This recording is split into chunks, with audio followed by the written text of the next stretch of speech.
welcome here to Wake Up Call with Dan Tortora. Happy to be here with you every Monday through Friday from 9 a.m. to 11 a.m. Eastern Time as we are inside the Great Lakes Honda City studios. Great Lakes Honda City coming to you on 7140 Henry Clay Boulevard in Liverpool, New York, and they are your home for new and used vehicles. I have been going to them for over a decade now and just got my 2025 Honda CR-V black on black on black. Love my car. So make sure you get out there today to Great Lakes Honda City. Let them know the DT sent you. You can take a look at their inventory by going to greatlakeshondacity.com, and they are open for sales and service Monday through Saturday. On today's broadcast, inside of MonPawsPopcorn.com's What's Poppin', we will start things off with Scott Landers. You know he is no stranger to the broadcast, but he has eluded us this season. No, I'm kidding. We just haven't talked until now. So we got everything set up. Scott and I, we typically like to break bread together, but I did not get to him before he went to sunnier places. So we're joining him picture in picture in just a moment. The Oswego State Lakers head baseball coach who is down running a league of fantastic ball players here in the summer, something he's been doing for a while. So we'll discuss that with him as well as Oswego State and some Major League Baseball topics. And then in hour number 2, we'll jump into our exclusive multimedia marketing partnership with Binghamton University. And we will spotlight David O'Brien, who's typically behind the scenes, but David, as an assistant AD of communications for Binghamton University, was just honored for 25 years of service in the world of communications, and we will be honoring him today at 10 a.m. Eastern Time, and we'll round out the show with the ingredients to success, proudly presented by Avicolli's. Today's topic, what you believe. So with that being said, I proudly bring in the man of the first hour here, Mr. Landers. Scott, how are we doing today? I'm doing well. How are you? Doing well. So, Scott, I mean, you and I typically, like I said, we try to get together. We've had some good food in different places. Do you have a spot now that you call home? Do you have a place either in Syracuse or up in Oswego that you find to be the place? Because I know you and I talk food a lot. Not really. I'm so busy. I'm here, there, and everywhere else. But I got a group of friends that we go to coffee at Starbucks a little bit with, Coach Leone and that crew. But not much time. I'm really busy with my kids in baseball, whether it's Oswego or in recruiting or it's out here in the Cape and talking on the phone. So I haven't had a lot of time to myself. But So, do you like that? I know you're a baseball guy, and I know that you're, in the thick of things and wheeling and dealing and like you said, recruiting, making moves, doing things for your program, doing things for the Cape, as well as taking care of your kids. When you do have a moment or two, what are you doing for yourself besides coffee, I guess is my question that I would ask. And the second thing is do you like it? Do you like the fact that you kind of have your hands in a bunch of different pots? yeah, I mean, I do. I do love it.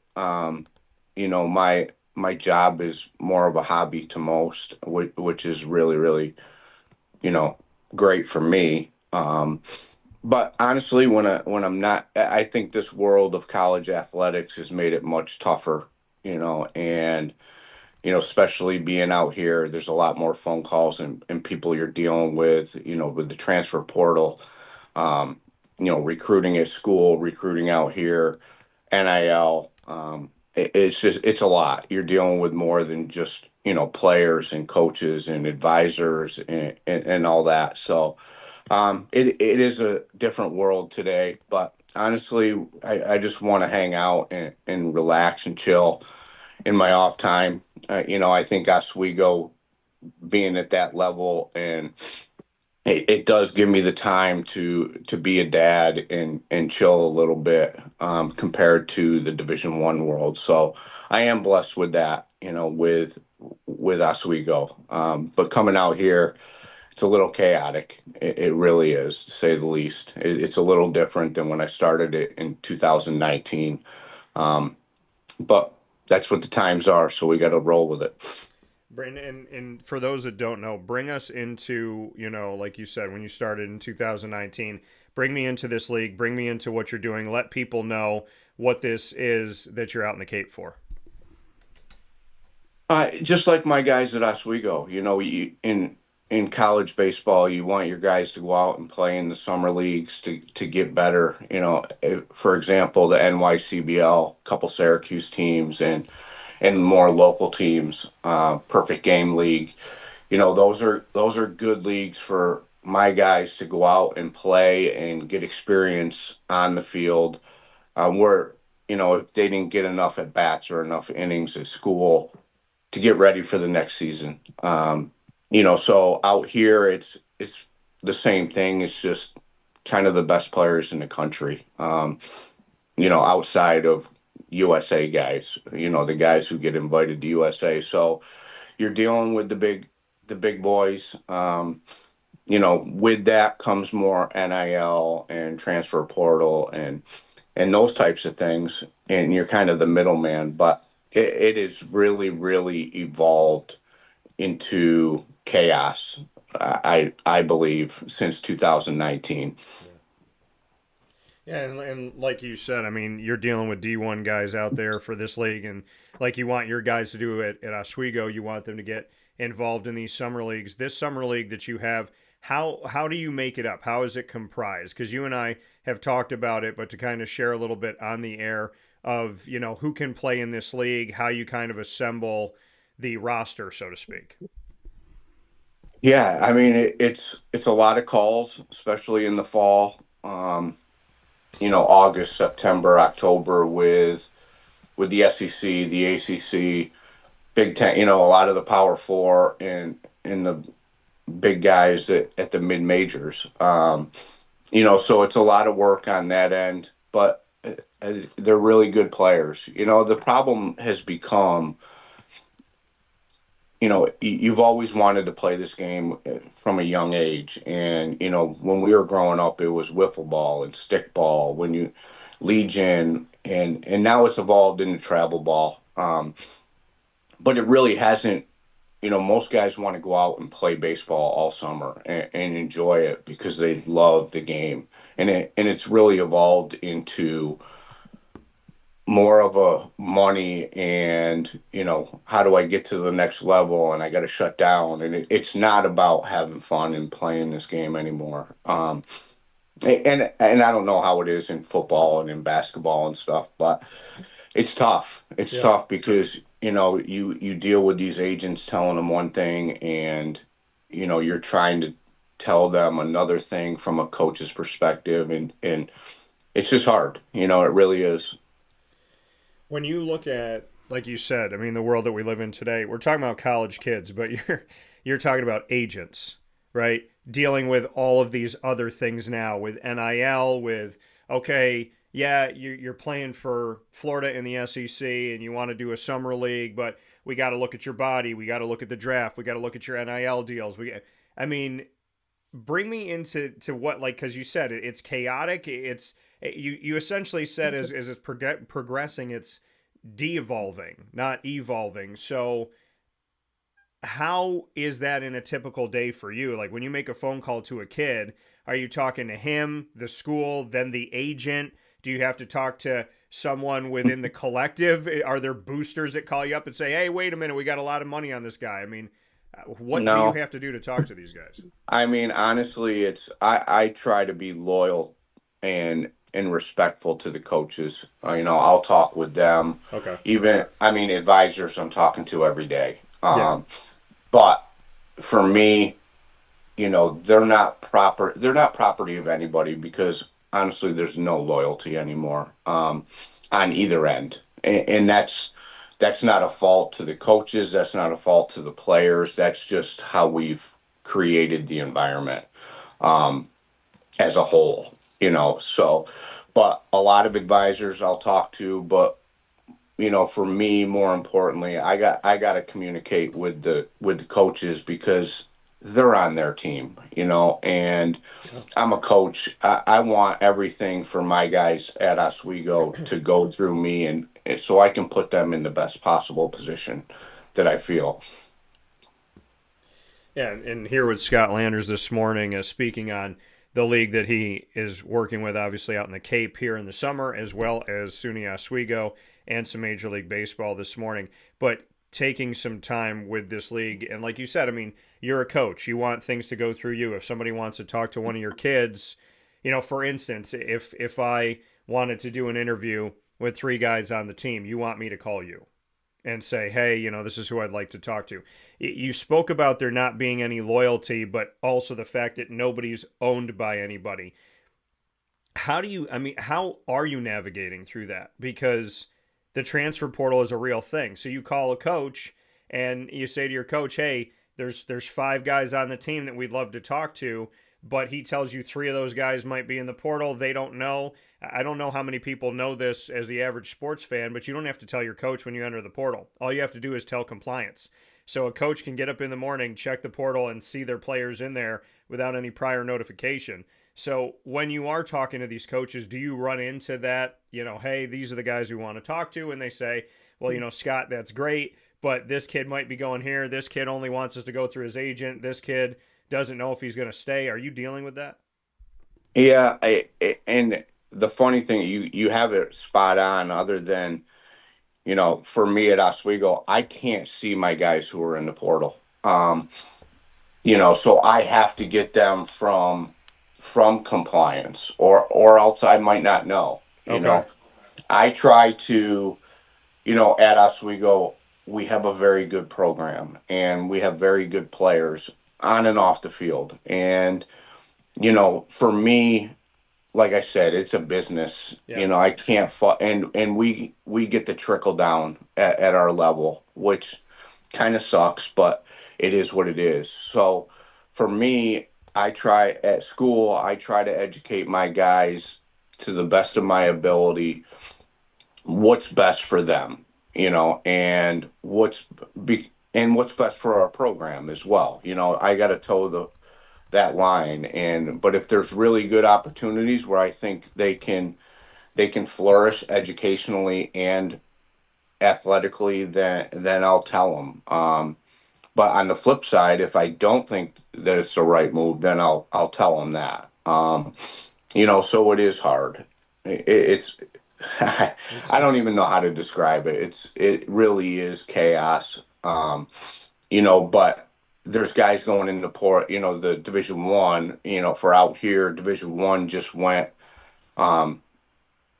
to the portal on June 1st, I think it was. And it goes for a month. So there's guys going in on a daily basis. For me, I view it as I got to be the middleman and kind of transparent with the coaches. Like if so and so goes in the portal, I'm gonna know Yeah. if he's out here. So I gotta talk to them. I gotta be that guy. And then obviously tell their school, but it's real. And sometimes there's bad blood, and sometimes it's on the kid, sometimes it's on the coach.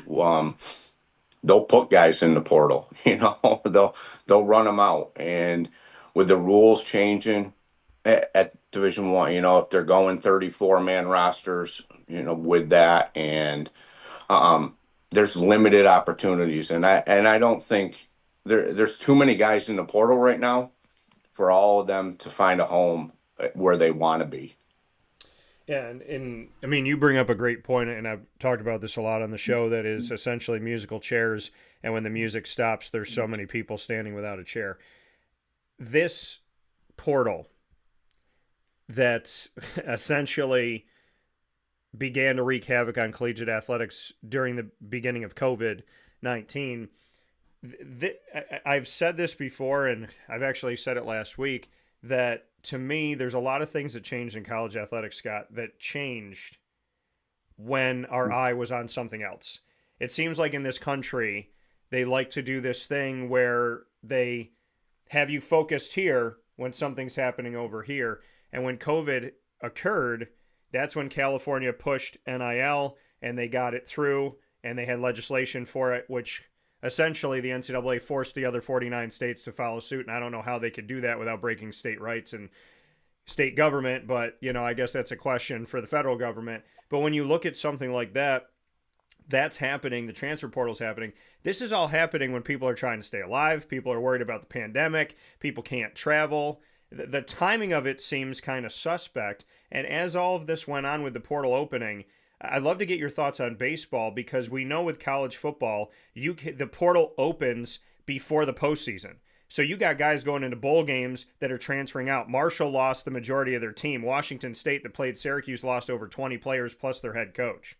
And we look at guys getting poached during the college football playoff. I had head coaches in the college football playoff texting me that their players were being sought after and contacted by people while they were practicing for the college football playoff. So Yep. we know these things are happening. In the world of baseball, what can you say to the portal parameters if you feel like there's any fence around the horses, so to speak? No, I don't think there's any fence. I think you're spot on. It's the same in baseball. The advisors are shopping them around behind the scenes, trying to get the best NIL deal that they possibly can, um, because they think they're helping that client. Okay. In reality, I don't know if they're really helping that client in our world. At times they are, at times they're not. But there's there's coaches, behind the scenes contacting these guys in a roundabout way. Cliff Godwin said it was spewing about it the other day, from East Carolina, about the big boys, calling his guys that weren't in the portal. But it's real.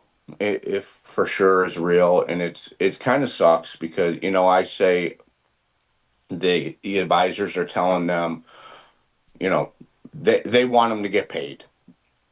I mean, that's the only way the advisor's going to get paid, is if these players get paid. But it's sometime the real money is in pro baseball. It's in the draft, and then it's making the big leagues. So in our world, so how are you, to me as a coach, when I try to talk to these guys, is that $100,000 that you're chasing right now worth, the draft status? And, for instance, we'll just say the Big Ten. If you're a Big Ten young freshman Friday starter, Yeah. or a mid-major, I've seen a lot of it over the last 2 years. You're a stud at those, and instead of being the Friday starter at a Big Ten school, now you chase the money at an LSU, and it might be 200,000, whatever it is, but Yeah. you're risking a lot of money in the draft if you go to one of those places and don't play, because now your draft status is going way down and potentially trying to make the big leagues.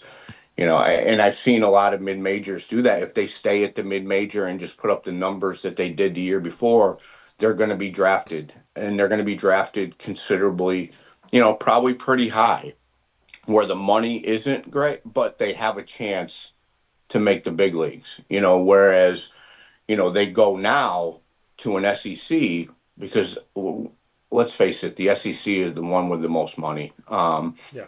that they're throwing around, and now they don't have that opportunity. Maybe they'll get drafted, maybe they won't, but it's not nearly as high. And I have so many, and I'm not going to say them, but so many stories, or so many people that I've watched. Now, on the flip side, yeah, you go from a Friday starter in the Big Ten, and now you're a Friday starter in the SEC, then of course, you've raised your stock. But it's just, they really look at the short term with these advisors at times, and I'm not blaming the advisors, because they're trying to do what's right.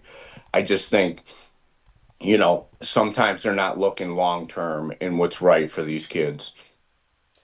Well, and Scott, you talk about the advisor, right? Sounds like an agent, somebody who's like you said, if they don't tell you to go somewhere and do something, they're not going to get paid.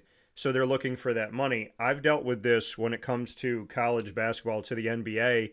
There's a bunch of guys, like you said, you leave guys unnamed. I will as well. But there's guys that I've spoken with that I firmly, I care about them. I have relationships with them on and off the court. I played basketball growing up. I know I'm not a Division I player. I got recruited Division III, but I know the sport. I know the game. I know how to coach the game. And so I'm watching these guys, and I don't know who's talking to them, but they're thinking about going in the draft. And I don't know who's saying that they're going to, oh, you're going to go first round, and this guy's going to go first round, and that guy, and that guy. And there becomes this trail of guys that they had essentially pushed after a year or 2 years. Leave, go, come on, you got to do this. None of those guys ended up where they said that they were going to end up. Now, some of them have been in. Some of them have had longevity. They've had to bounce around to a bunch of different places. They've had to play in the G League. But when I look at this, I say to myself, why? Why are they listening? And it's like, well, this agent is going to make 10%. And if they tell you you're going to be a first round pick and you're going to be a lottery pick and you'll be in the top 14 and you didn't get picked until 56th, or you don't get picked at all, and you play overseas, they still get 10% of wherever you play overseas. So to them, they can turn around and say, well, we thought you were this, and then this happened, and that happened, and then, this guy, he went back on what he said, and then this team needed a different position, and they went for power forward, and you're a shooting guard. So ultimately, it's okay, we'll go overseas, and then we'll come back. They could spew whatever they want to spew, but they fully know, I got to get this guy out of college in order for me to get paid. So this agent advisor thing that we're talking about right now, give me that dynamic. Is an agent and an advisor different in what you're dealing with? Is it the same word? Is it a different word for the same person? Because you No, said advisor. yeah, I mean, unless the rules have changed and I'm not up to date with them, but they can't get paid when it's a college kid. Yeah. So they're an agent, but when we talk about them at the college level, they're an advisor until they do get paid, until they do get drafted and get whatever percentage. I'm not so sure that these advisors haven't figured out how to get part of the NIL deals. Yeah. So Yeah. are they advisors? Are they agents? I don't know. It's the same person. Just what's the timeline within that kid's future? But again, and if you really think about it, and they are getting NIL part of the NIL deals, then why wouldn't they shop them around? That's the thing, because ultimately, they don't want to do it for free. So, but that's where, I would kick back and say, are you putting, yeah, you're getting them an NIL deal, but are you putting them in the right spot to get them a lot of money in the draft? Because that's, again, if a kid gets drafted wherever and that's where he's going to get paid, well, that's where the advisor's going to get paid too. So not the $100,000 or $50,000 NIL deal that he got. And I don't know what the NIL deals, the courts just came back with the decision, last Thursday or whatever. So, now you got all of those deals had to be done by last Friday, and now it's the revenue sharing, the 20.5 million or whatever each school is going to get. And so I don't know. It's still changing and nobody knows.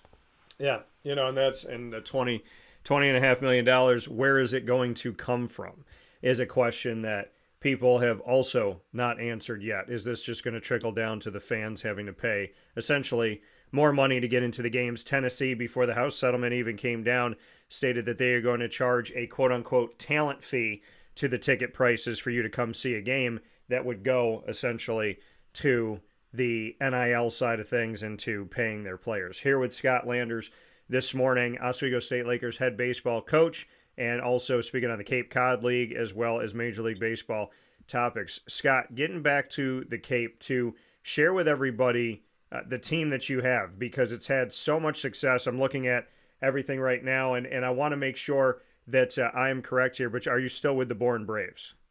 Yes. So with Yep. they've had a ton of success, and you've been a part of that. I know that when I say nice things about you, you defer. But when I look at this, we look at they were champions in 2022, and they brought it home again in 2023 and 2024. Obviously going toward the three-peat, but for the first time since 2021, a new team came out of it. So there's been a championship in 22, championship in 23, close there in 24. Here we are in 25.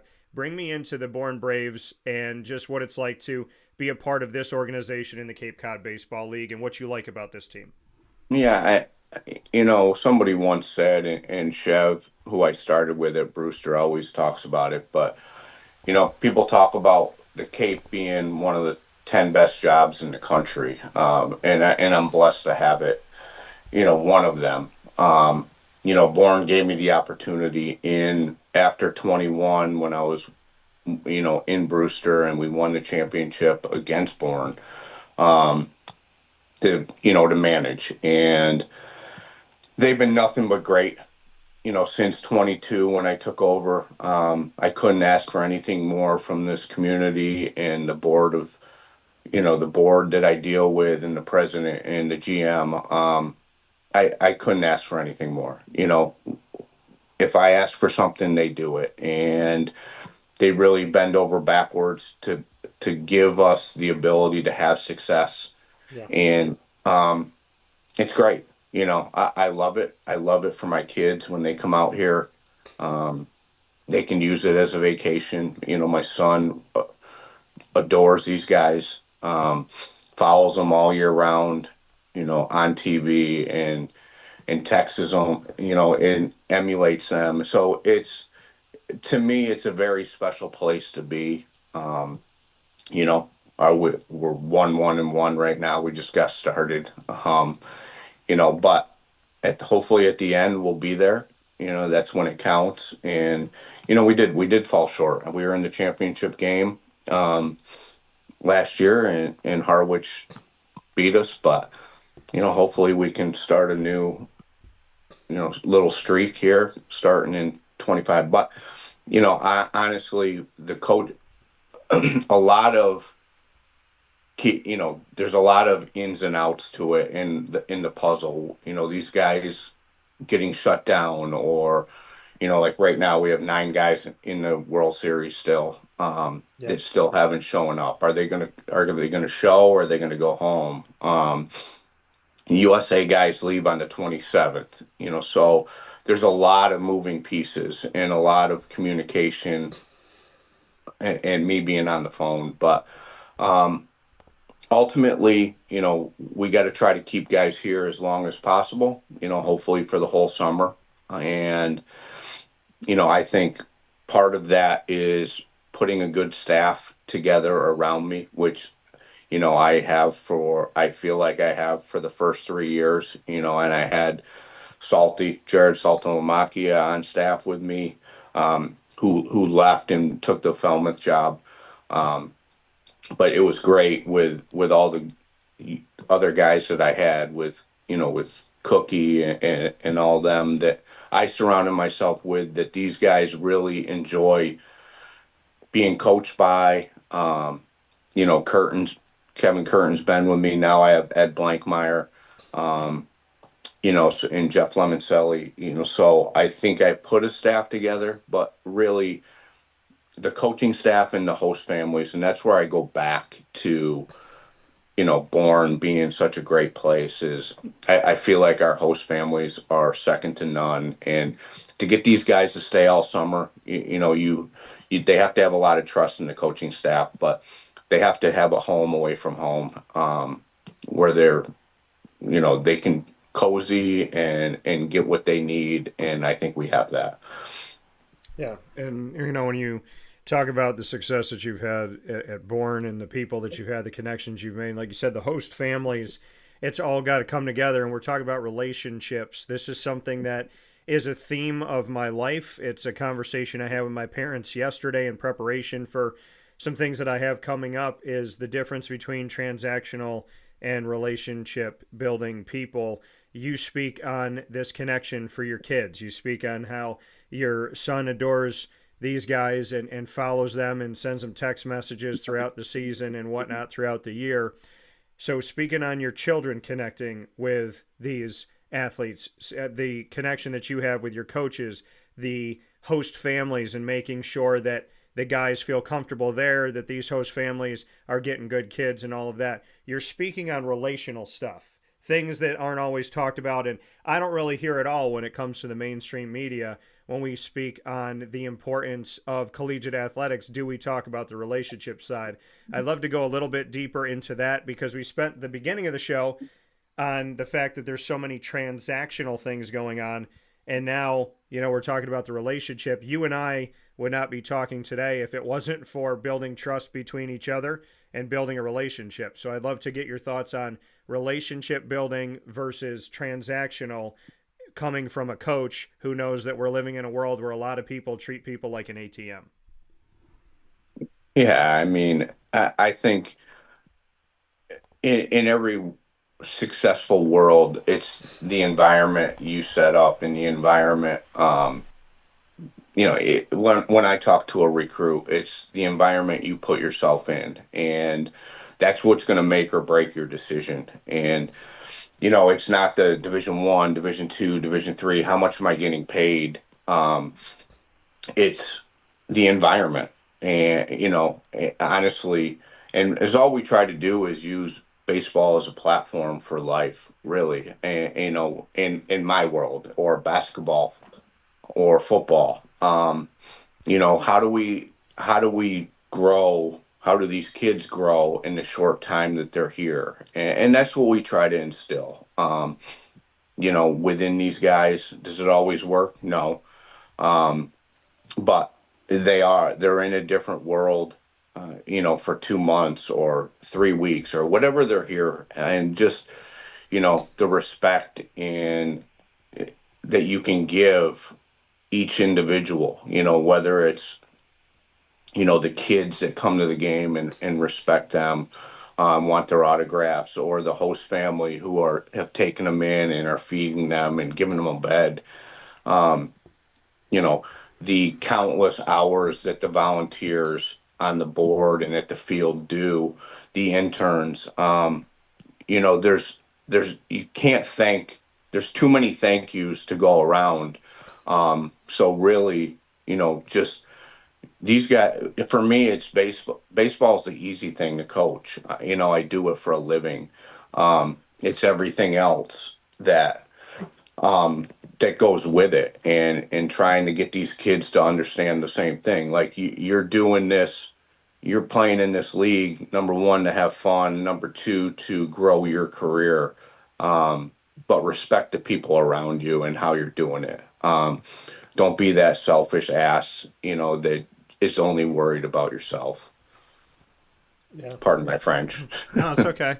It's you're. I think, Scott. I think knowing you for as many years as I've had, if you swear one time, we're winning. So, That is true.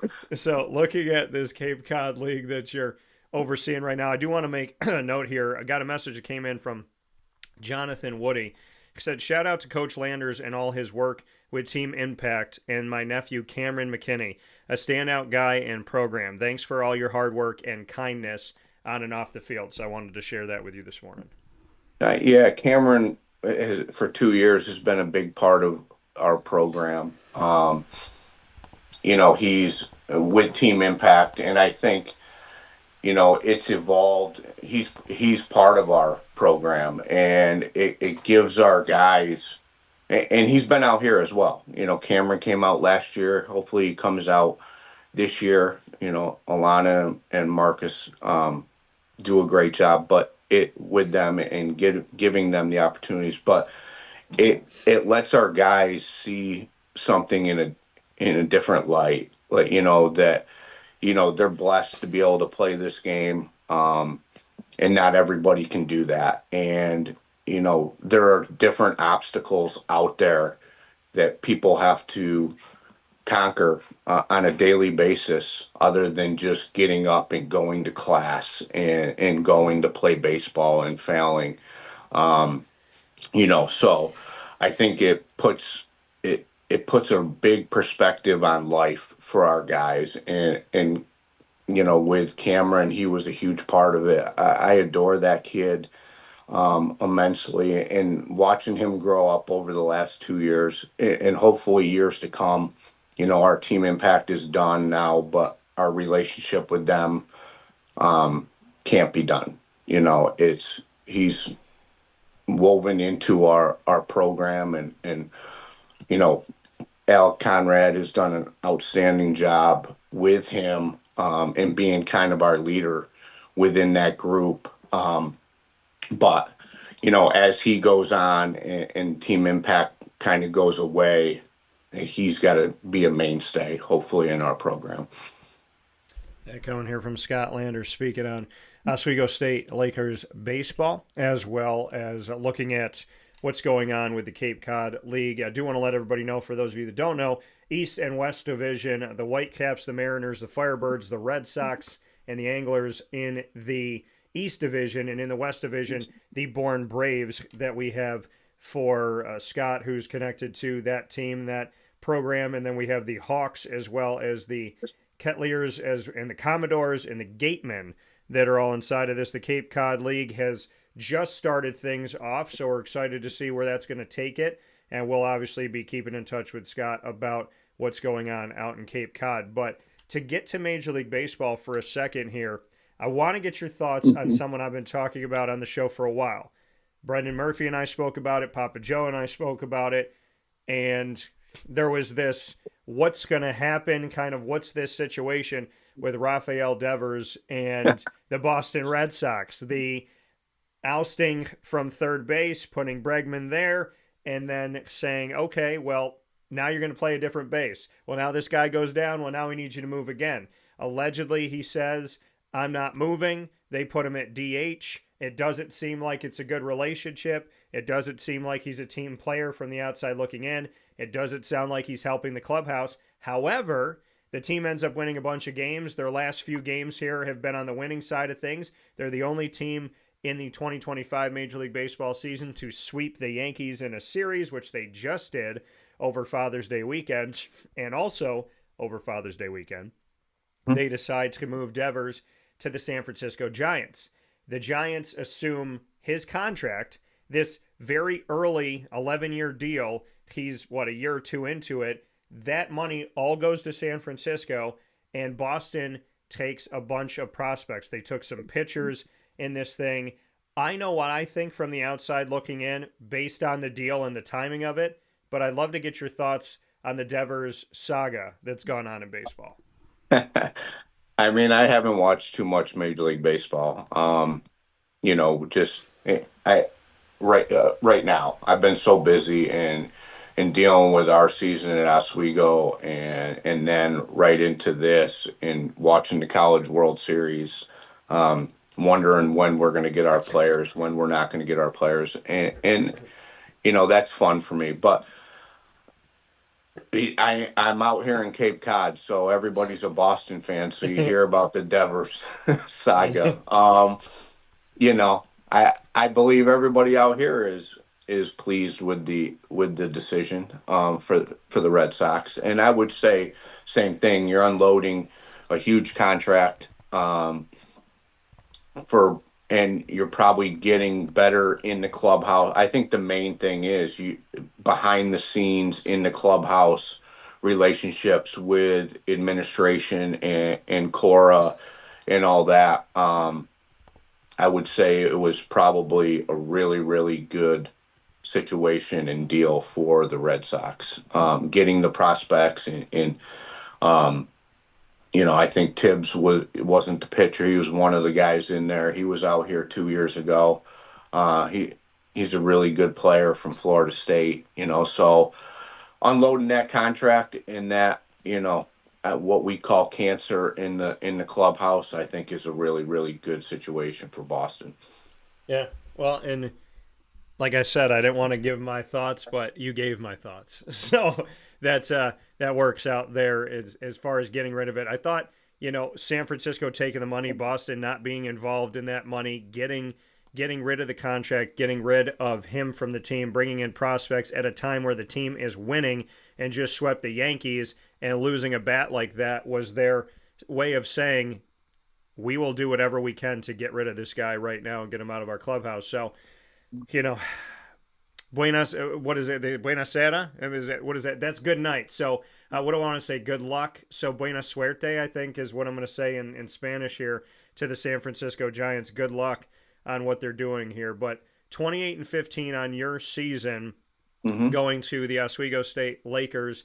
So, on the winning side of things, you go through it, you get into the SUNYAC, and in the SUNYAC, you defeated New Paltz and then had losses to Cortland and Oneonta. However, NCAA Division III, you were able to get into the regional, and we saw a win over Bridgewater State University. So bring me into the season for 2025 for the Oswego State Lakers, and the fact that things didn't necessarily go the way you wanted them to in the SUNYAC, but you come out of it and get into the NCAAs, which again speaks to the strength of the conference and the strength of your team. Yeah, I love this team. It was kind of bittersweet, at the end, but it's different because we were on such a really, really good run from 2015 to 22. And, the last 2 years with the transfer portal, sucking us dry, so to speak, in after the 22 season. It wasn't a rebuild at all. It was just we reloaded and we just had to figure out the culture again. And these guys did it this past year. And honestly, I would go toe to toe with this team, with anybody in the country. Whether we're going to win or lose, I don't know. But 28-15, our last 12 losses are 12 losses after the first weekend, were by 22 runs, I believe. So we got walked off 5 times. So Yeah. I would say that was our Achilles heel. We were really, really good. If there was one thing, we just didn't finish games at times, at the end. And it kind of takes a toll on you. And it did it all the way through the end. SUNYAC tournament, we just didn't hit. We had a lot of great moments within the season. We hit for average. We were second in the country in stolen bases. We were top 20 in a lot of pitching categories, ERA and walks per 9 innings and whip and all those things. And it's a testament to our guys in staying the course and doing what they had to do. But, we had a good showing in the regional. We did some things differently to try to get to the super regional. But we got walked off twice, with 2 home runs, Friday night. We were tied and we were 2 outs, 2 strikes, and the guy hit a home run. And then we won whatever it was, 13-0 or a lot to a little. I forget the score.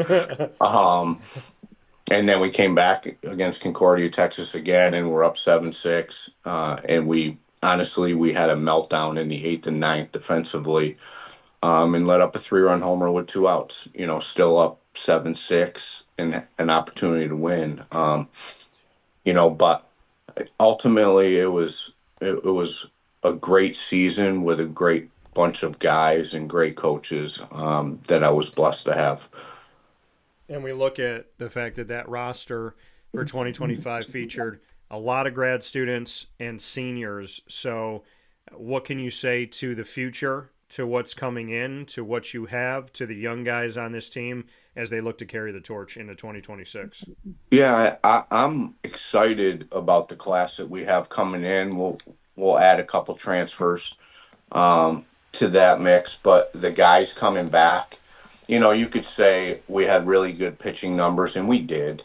And a lot of them were older, but I feel like we groomed a lot of these younger guys that are extremely talented to come back and be the guys that we need them to be next year. Positionally, we didn't lose as much. We brought a lot of guys in. and we got to plug a couple holes, but for the most part, I'm excited. Again, it's not rebuild, it's reload in the right manner. And again, like we're going to lose guys to the portal, and we're going to gain some guys from the portal. So it's kind of magic these days. But I'm excited for next year. You could look at it that way. I don't, because I feel like we have talented guys working their butts off. You look at a lot of the guys in our lineup that were successful, that were sophomores.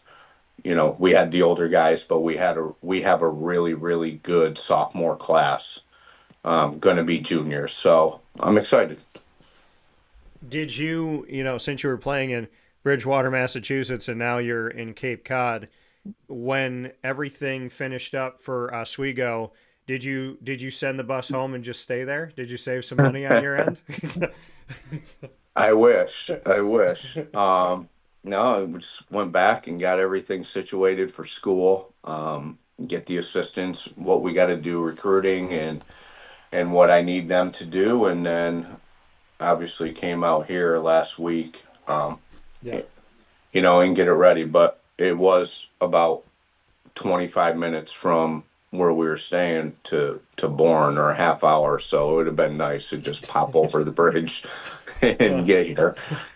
Yeah, that is how some things go, as we know here. You talked about the portal, and you said that, you know, obviously it's gone after your team at times, and here in recent history, it's done that. When you are in Division 3, do you feel? I mean, I know you said you're going to get some guys from the portal. When you're getting guys from the portal, is it D3 to D3? Are you able to get some D2 talent that comes over? Bring me into that, because I think the from the outside looking in, the mentality is if guys are leaving D3, it's because they played well enough and they believe they can get a scholarship, so they want to go D2 or D1. You find the diamonds in the rough, and then D2 and D1 say, thank you, Scott, for doing the work for us, and now we're going to come try and get these guys. Is that always the case? Do you get other divisions that'll come to this program? You've had a ton of success with it, so I'd love to get your thoughts. Yeah, we do. The problem is, like in 22, we lost three All Americans. So you're not replacing those guys. You're not, and now and we weren't ready for it then. Now we are ready for it. This guy. Um, but we'll get Division 1s that are coming down, but still, they're coming down for a reason. Um, just like my guys are going up for a reason. Yeah. So it's it it might be a band-aid, but you're not replacing those guys that just left. Like you're just not. You look around the country, and UConn, we've had two guys go to UConn. They've had a lot of success with Division 3 transfers in there. You know, ultimately a top 25 program in Division 1. You just watch North Carolina lose in the Super Regional. And three out of those nine guys in the starting lineup are Division 3 guys, that transferred in. So they are, it kind of sucks because you feel like you're doing the work to develop these guys, and then they just go on. But again, it's a business, and you know, if they have the opportunity to go to that level, they have my blessing. But it's kind of, it's tough. It's tough to swallow at times. You're doing the right thing as a human being, in educating these guys and what they have to do. But for your own program, everybody says, well, you're developing these guys. Yep.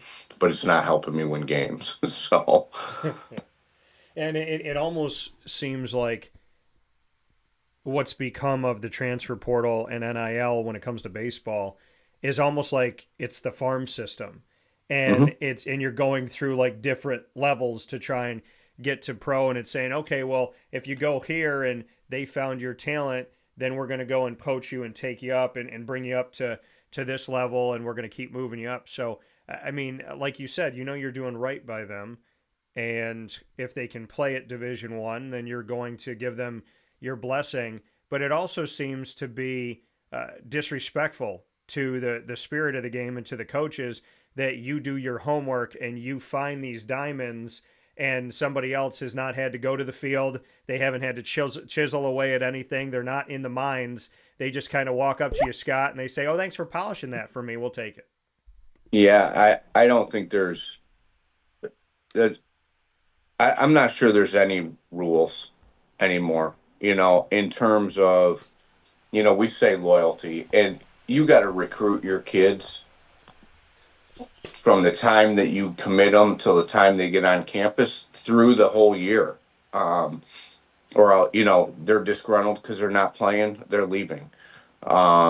You develop them and they're a superstar, they're leaving, potentially. So, and I'm speaking for all levels. They don't a lot of time, and I'm not saying everybody, but the loyalty is gone. The ethics are gone, and in many different ways. And I've kind of evolved into that. Like, it's fine. Like, I got to I'm going to lose guys to the portal, to Division 1, to other teams, within Division 3, depending on what the situation is. You really have to get over the quote unquote the ethical things and just be like, I have to do what's right for myself, for my family, and for our school of Oswego. So everything else kind of goes out the window because it has, whether you want to believe it or you want to, it happens. Like, that's what it is. And I don't care if anybody debates with me about that. That is a fact. You know, at some time you want to be, I don't want to do it to somebody else. Yeah. And I don't think somebody wants to do it to me.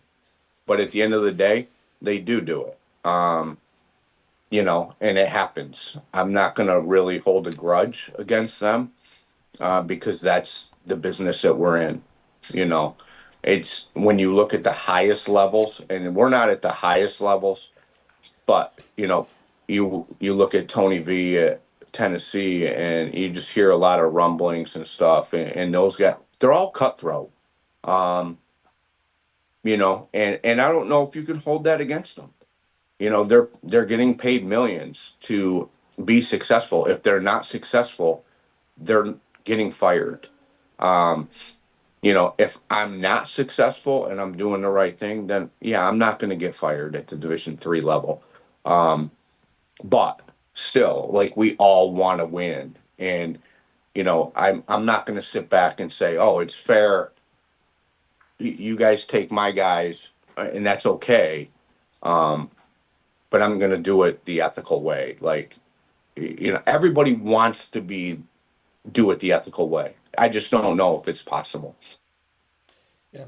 And again, we're living in Hopefully that makes sense. No, it does. And I mean, I saw this thing coming.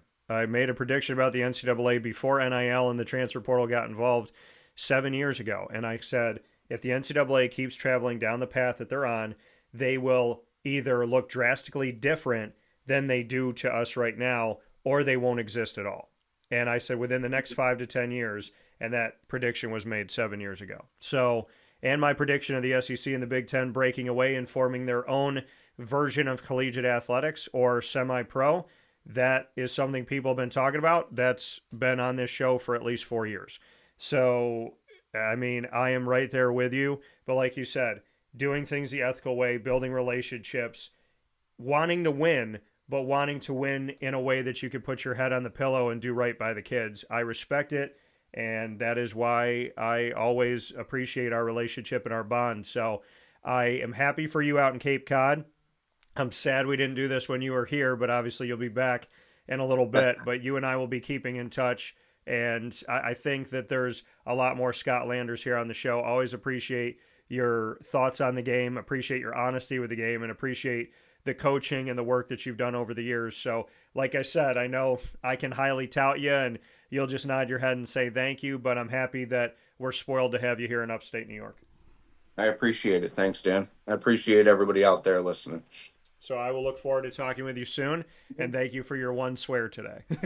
It wasn't even that bad. I know, it wasn't. Listen, we're on the internet. We can honestly do whatever we want to do. We are the transfer portal. That's what the internet is. There are That's no right. parameters whatsoever, but I will look forward to talking with you soon, my friend, and God bless out there in Cape Cod with the team. I appreciate it. Thanks. All right, man. Talk to you soon. Okay. Bye. See you.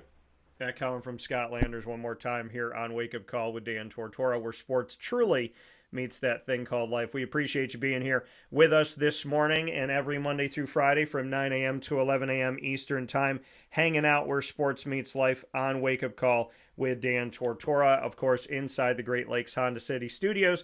Great Lakes Honda City coming to you on 7140 Henry Clay Boulevard in Liverpool, New York, and you can go and see all that they have to offer on their lot for new and used vehicles by going to greatlakeshondacity.com. That's greatlakeshondacity.com. So make sure you do that. Open for sales and service Monday through Saturday. Let them know that DT sent you in their direction. And of course, live we are Monday through Friday here on Wake Up Call with Dan Tortora from 9 a.m. to 11 a.m. Eastern Time on youtube.com and facebook.com, both /Wake Up Call DT. And on wakeupcalldt.podbean.com. So however you're connected with the show, we appreciate you tuning in up and down the East Coast, the Midwest, the West Coast, and all around the globe. With that being said, we are here inside a Wake Up Call for the newest edition of the Bearcat Breakroom. And the Bearcat Breakroom that we have for you here this morning is going to be featuring Mr. David O'Brien. And David and I have gotten to know each other over the years. We've gotten to spend some good time together. So as we are here inside the Bearcat Breakroom on Wake Up Call with Dan Tortora in our exclusive multimedia marketing partnership with Binghamton University, hard to believe that a year has gone by already, but we are in year 2 with Binghamton University here on Wake Up Call. And David is typically behind the scenes, and I asked him to be in front of the camera today. He obliged me as we honor him for 25 years of service in the world of communications. And as I can say with David here on the screen with me, there is not everybody that's built like him. And in the world of communications, sometimes there is a lack thereof. David is the opposite. If you have a question, he gets back to you. If it's in the wee hours of the night, he'll make sure that he gets you that information. And he is constantly making sure that you have everything that you need and more information instead of less. So what I would say to who they call DOB, thank you for the work that you have done. Binghamton University Assistant Athletic Director in Communications, Mr. O'Brien, is here with us. David, how are you? Thank you, Dan. Can you hear me? I can hear you, yes. Well, thank you for those kind words, Dan. I also want to thank you for your partnership and your friendship the year and a half that I've known you. Yeah, and I thank you, and I appreciate those words. And, for me, David, from the day that I met you and from when I first came out to go to a game for women's basketball, just the level of professionalism that you carry. There's little things that I pay attention to that people may not. The way somebody dresses, right? You dress professionally, you handle yourself in a certain way, the timeliness of the work that you do, making sure that everybody there on the scorer's table has what they need, making sure that going into it, hey, Dan, this is where you're sitting, this is where you're going to be, we have this for you, and just the information. And I want to say thank you for those elements of it. How you dress, how you are with timing, how you are with making sure that things are organized. I don't think that there's enough said about that, but there's definitely people will complain when it's not there, but they won't say thank you when it is there. And I want to thank you and the staff at Binghamton University for the level of professionalism that I've seen from you. Well, thank you very much. We have a good staff. I got to give a lot of credit to my boss, John Hartrick, who hired me 25 years ago, who's really set an example, and the two of us have really tried to set an example the last quarter century, and also to our newer colleagues, Anna Harris and Nick Landy, who also are part of the team. Yeah, and when you speak on each of these individuals, I've had the opportunity to work with all of you in speaking with the student athletes and the coaches. And you mentioned John Hartrick, the head of the communications on the athletic side thing for Binghamton University. John has been on the show. I want to put John on the hot seat for a second here with you, David. I want you to tell me something about John that we may not know of working with him for over 2 decades now. I'd be happy to. John hired me back in 2000, and I had been a grad assistant. I'd been an intern, then a graduate, and then a full-time intern at Maryland. And I came here at a very unique time when we were just transitioning to Division One. The thing about John that I really appreciate him and that anybody who worked for him is he really gave me the latitude to grow. I'm always loyal to him, obviously, as my boss. He really gave me the latitude to grow as a professional in my career. I mean, he's not micromanaging me, he's giving me advice. And I just really think I wouldn't have been here 25 years if I didn't have the boss that I did in John.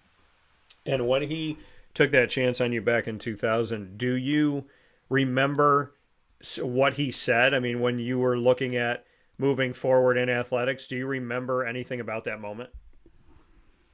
I do remember that he was here 9 years. He was really the building. He was one of the founding people of our department as far as who had really invested in it. And he reminded me a lot of Bob Kenworthy, my mentor at Gettysburg, who was the SID there for 40 years, as someone that everybody looked up to and everybody appreciated. That coming here from David O'Brien here this morning. David, I'm going to ask you to speak on yourself now, which I know you will defer, but 25 years of being a part of this athletic world. That does not happen by accident, and there's something to be said about starting in something, going after something, trying to make it your own. And then there's looking back on it and looking at 25 years. I know the importance of just working over time, and when you're doing what you love and loving what you do, time flies. I'll celebrate 22 years a broadcaster this year. And if you ask me, I feel like in my heart and in my energy, I'm like right out of college, 21 years old, going after it. So I know that when we talk about 5 years in something, 10 years in something, let alone 20, 25, there's something to be said about time flying. But when you reflect on 25 years in this business, in the world of athletic communications, how do you feel like you went from where you started to get to a point where it's been over 2 decades? What do you feel like has gotten you here?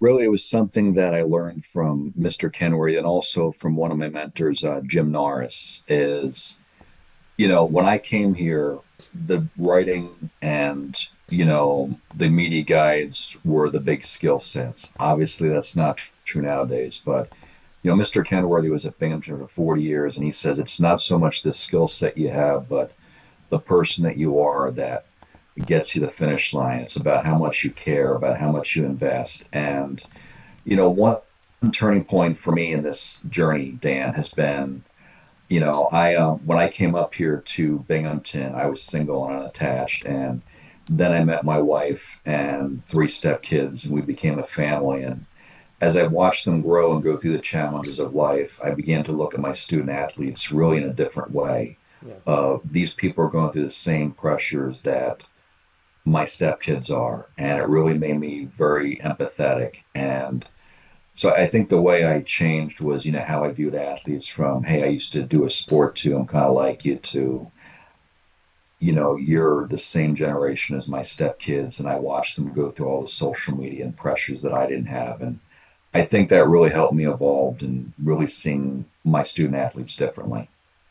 And when you speak on time and having that experience and evolution and whatnot, what can you say? And I'm being careful with the word evolution, because I feel like some things have devolved, and I think you would agree with me in that sense, and kind of the Wild Wild West chaotic collegiate athletics that we have now. But I also feel like Binghamton is in this sphere where, as the world is getting a little crazy, Binghamton still cares about the student and student athlete. They still care about being an education beacon of hope for the student athlete. So I'd love to get your thoughts on, as the 25 years have gone by, where have you seen the most change in your job and kind of how you have to attack it? I know you mentioned the media guides and the art of that, and obviously that's different now. There's a lot of things that are digital, but what else have you seen over these 25 years that has caused you to have to be able to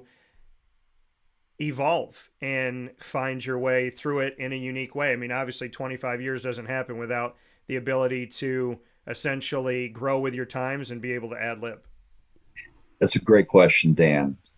Nowadays, there's a big emphasis, obviously, on graphic design, on social media, and photography. And what I really learned, especially in the last several years, is no, I don't have those skill sets, but I can recruit people and coordinate and manage people who have those. And, a big example is our softball team this year. Obviously, that was a great team. We had a great year. And while I wasn't someone who took the best pictures or did the best, designs or videos, there were so many good people here that I really had an opportunity to manage and coordinate. And I think just going from someone who does the nitty gritty work to someone who may not do it, but knows how to oversee and coordinate people who do, that's something that I've had to do. I mean, I've actually got a call about a day or two ago from someone on one of my teams who said, what can we do social media? Anything can help. And I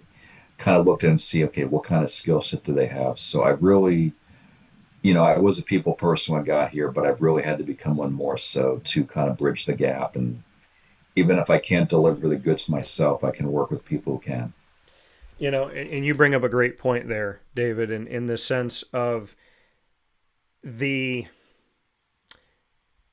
art of leadership, where if you don't know how to do something, if it's not your specific skill set, if you feel like there's somebody out there that can do it well, that you're willing to put together a team, surround yourself with people that may be smarter than you, that may know this avenue, that may know that, but that you can work with them. And like you said, there's things that you're doing, and then there's things that you feel like other people do very well, and not having to essentially do that specific thing, but to oversee and have the right people in place. What can you say to that effect of the 25 years of athletic communications and learning the art of leadership and putting a team together and not being in this world where it's me, and I got to do it, and I'm not willing to hear anybody else's opinion, but to be open to somebody saying, hey, David, I believe I can do this. I think that this would be better software. I think this is a better angle. To put a team together and oversee a team and be willing to work and play nice with others. I think that's a great art of leadership piece that not everybody talks about in today's world.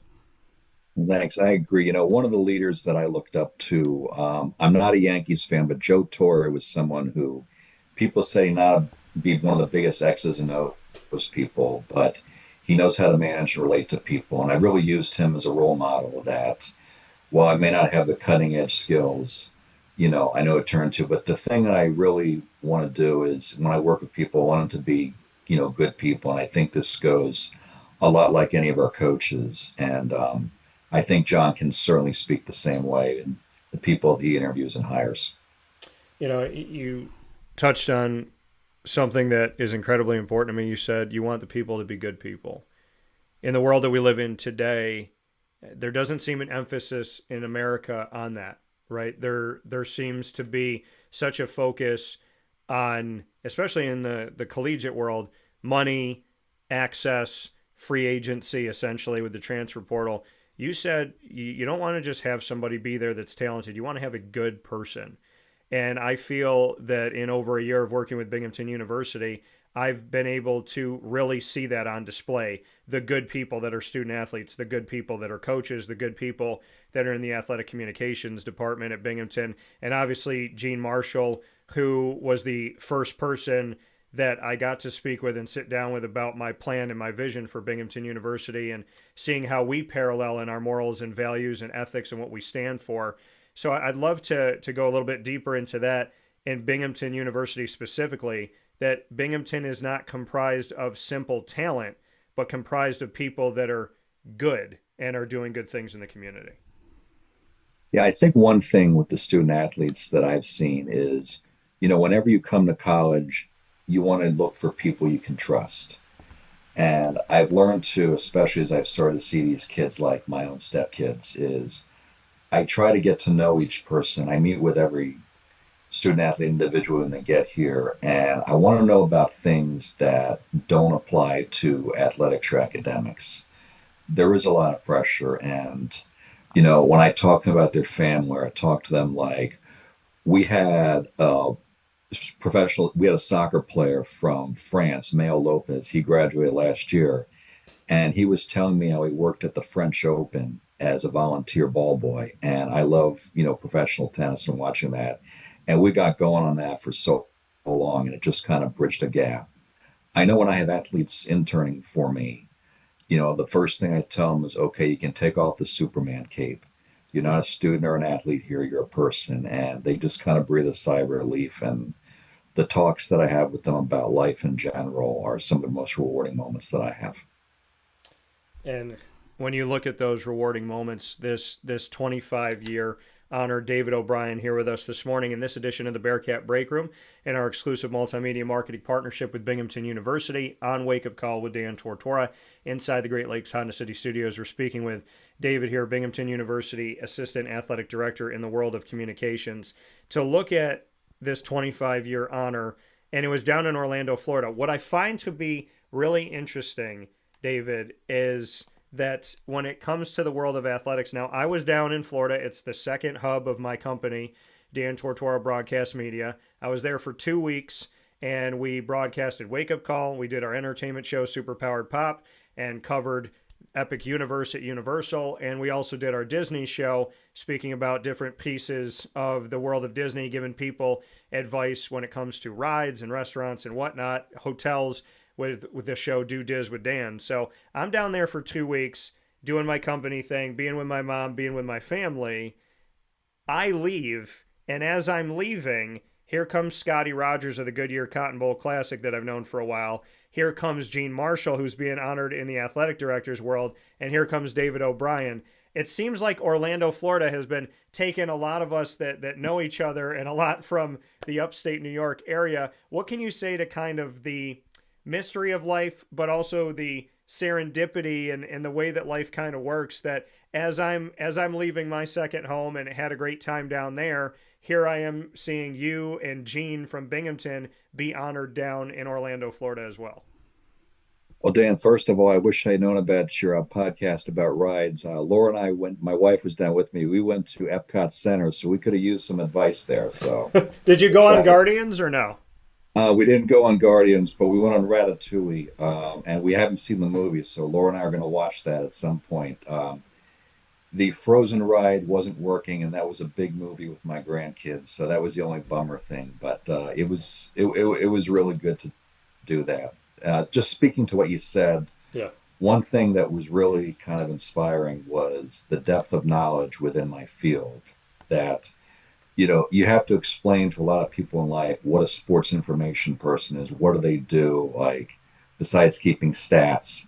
And just to be around all those people and kind of recharge your batteries was great because, this has been a terrific spring at Binghamton. And, I've been fortunate to work with two teams that won titles, swimming and softball, and have an All-American hurdler. But by the time I got down to Orlando, I was pretty beat, and it was a wonderful time to recharge around people who knew what I did, and certainly with Laura too. And Orlando does seem to be the hub for that. You're right. I admit I'm not used to being in hotels like the Wide World Marriott. It was definitely eye opener, but Yeah. it really is a hub. I was telling Laura that the NFL always has their meetings down in Orlando every March, and it was really a city that you can see why people come there. Yeah, I mean, Orlando is, for all intents and purposes, when I talk about Florida being a second home for myself personally and my company, Orlando is a massive part of that, and so are Tampa, St. Augustine, Tallahassee. We've been all over Florida, from the Tallahassee Panhandle, Jacksonville area down to Miami, and so we've hit, I would say, about 3/4 of Florida at this point. But to your point about going to Epcot, I saw your pictures last night. I wish I knew as well, because I would tell you that. So I don't know if you know this, but if you allow me to tell you kind of a few pieces here in a little story, David, I worked at Disney, and No, my first job at Disney was working at Epcot. no And way. my grandmothers, when they were alive, back in 2008, was the last time that we brought them down to Florida. And I had the opportunity and the blessing to walk with them. And when you're leaving the Epcot ball, so you're heading out, on the right side We were Right. walking down there. I brought both of my grandmothers there with my family. I stopped and they said, "What are you doing, Daniel?" I said, "Just give me a second." And I said, Gammy, G Mama, look up. And they looked up at the big Epcot ball and I said, "Welcome to my office." And that to me, being a Disney kid growing up, was something that was larger than life and God blessed me with, that I never thought I'd be able to say. I will tell you that being a card carrying Italian and Hispanic, I will tell you that the pizza, the artisan pizza that they do at Epcot, right across from in the eatery that has the Starbucks in it, that's right across from Guardians of the Galaxy, really good pizza to get. I would tell you Guardians of the Galaxy is the best ride you're going to go on in all of Walt Disney World. I would tell you that Frozen is broken down more often than it's running. So when it is open, I tell people all the time, if it's a 3 hour wait and your kids love Frozen, or your grandkids or your friends or your girlfriend, boyfriend, husband, wife, your stepkids, if they love to go to Frozen, then go when it's open, because that ride breaks down all the time. I don't know why. I would also say to you that it's nice to go on Soarin', and usually the wait's a little bit better now because living with the land and that whole kind of experience in the land is not as busy with Guardians being there. I would tell you that the food court that's across from the ride, Soarin', has really good sandwiches. And I would also make mention to you that it is imperative for you to make sure you enjoy the World Showcase, because they have different festivals going on. They just finished up with the Flower and Garden. They're going to be having the Food and Wine Festival. They have a Festival of the Holidays, and they also have an arts festival that goes on. So pretty much almost every single month of the year, there's some festival going on at Epcot, which brings in unique food, unique drinks, and in a lot of times unique countries and unique cultures. So the next time you go to Epcot, I will make sure that you have a plan in place. But I'm happy to tell you now that Guardians is a must, and don't be sad about Frozen, because I think 92% of the world has gone there when the ride has been broken down. Well, I can tell you, I do have other family going down to Epcot, so this is all duly noted, Dan. So I will, as that trip around the world that you can get at Epcot, I would love to know in 25 years of the trips that you've taken and the experiences that you've had, what it's been like for you to be on the road, because I know you're on the road with these teams. You're just on the road recently. So if you have any memory or two that you would like to share of the journey that you take with these athletic programs that you cover at Binghamton University. I do, Dan. There's quite a few. One memory that sticks out to me is in 2017, our women's basketball team went to the Great Alaska Shootout, the last year that we had it before it was discontinued. And there was so much history there. You know, Patrick Ewing played there, Ralph Sampson played there, and to see the history was good. And also, I do like to go places, and Alaska was definitely someplace I never thought I would get to. The time difference was such that when we landed at 4 o'clock, I called my wife, who has a daycare out of her house, at 8 o'clock when her day was still going. So that was unique. And also going into Las Vegas was pretty neat for me. That we stayed there on the trip because I grew up in Maryland when Sugar Ray Leonard was the biggest thing, and he fought at Caesar's Palace all the time. And so Yeah. to see that, to be part of that history was good. I also think that the first time that, our men's basketball team went to March Madness in 2009, that was a treat. I had been to Greensboro several times when I was at Maryland, but to go down there and really to be in that kind of environment was pretty neat. And, my boss and I got to meet Jim Nance and Clark Kellogg, who were doing the game. And I got to chat with Jim Nance, and my late stepdad, who was a big role model for me, was a big golf fan. And so I brought up his name to Jim, and just to make that connection was pretty neat. There was many trips. I think the trip the softball team had to Oregon was pretty neat as well. And the first time I ever went out to Oregon was with the track and field team to Hayward Field, and I ran actually track and cross country, Gettysburg College, class of '92. And, you know, Hayward Field is like the field of dreams of track. And just to be there with all that history was phenomenal. And my track and field high school coach who I still keep in contact with. He's like, David, why don't you go out and run some striders on there? And there was too much security, but I really have gone to places that, I haven't gone, I would never have gone to otherwise. And I really didn't fly much. I didn't even fly out of the Eastern time zone until I was age 27. And so to make all these trips, there are a lot of trips which are more grind, trips from here to there, but there are definitely some places that I never would have gone to otherwise. I have to bring up one because I've heard it from the coaching staff. When you travel at the end of the regular season and then the postseason may be there, and that feeling of, and I think there was a time recently where you just stayed. I think it was like an 8 or 9 day period, but in the world of Maine, when it's snowing and in women's basketball, and when you have to go out to Maine and be in that area, bring me to that side of things, because I know that there's been that world of travel on a bus. The weather's not great. Do we just stay here in Maine? So I've never heard it from your voice, but I have heard it from Binghamton. I'd love to get your take on that. Well, I think those type of things happen to everybody who travels. And, Maine is a long trip, but I want to just really give a shout out to them because the way they promote their women's basketball program over the years, and they were in Elite 18 back in the 90s, has been terrific. So while there's definitely the downside of going up to Maine being a 10-hour trip, the way they treat you up there, the fans they have, the department they have, that really makes the trip worth it. And they really, it's a first class area up there. So while yes, there's been some times where I haven't stayed up at Maine for 8 or 9 days myself. Yeah.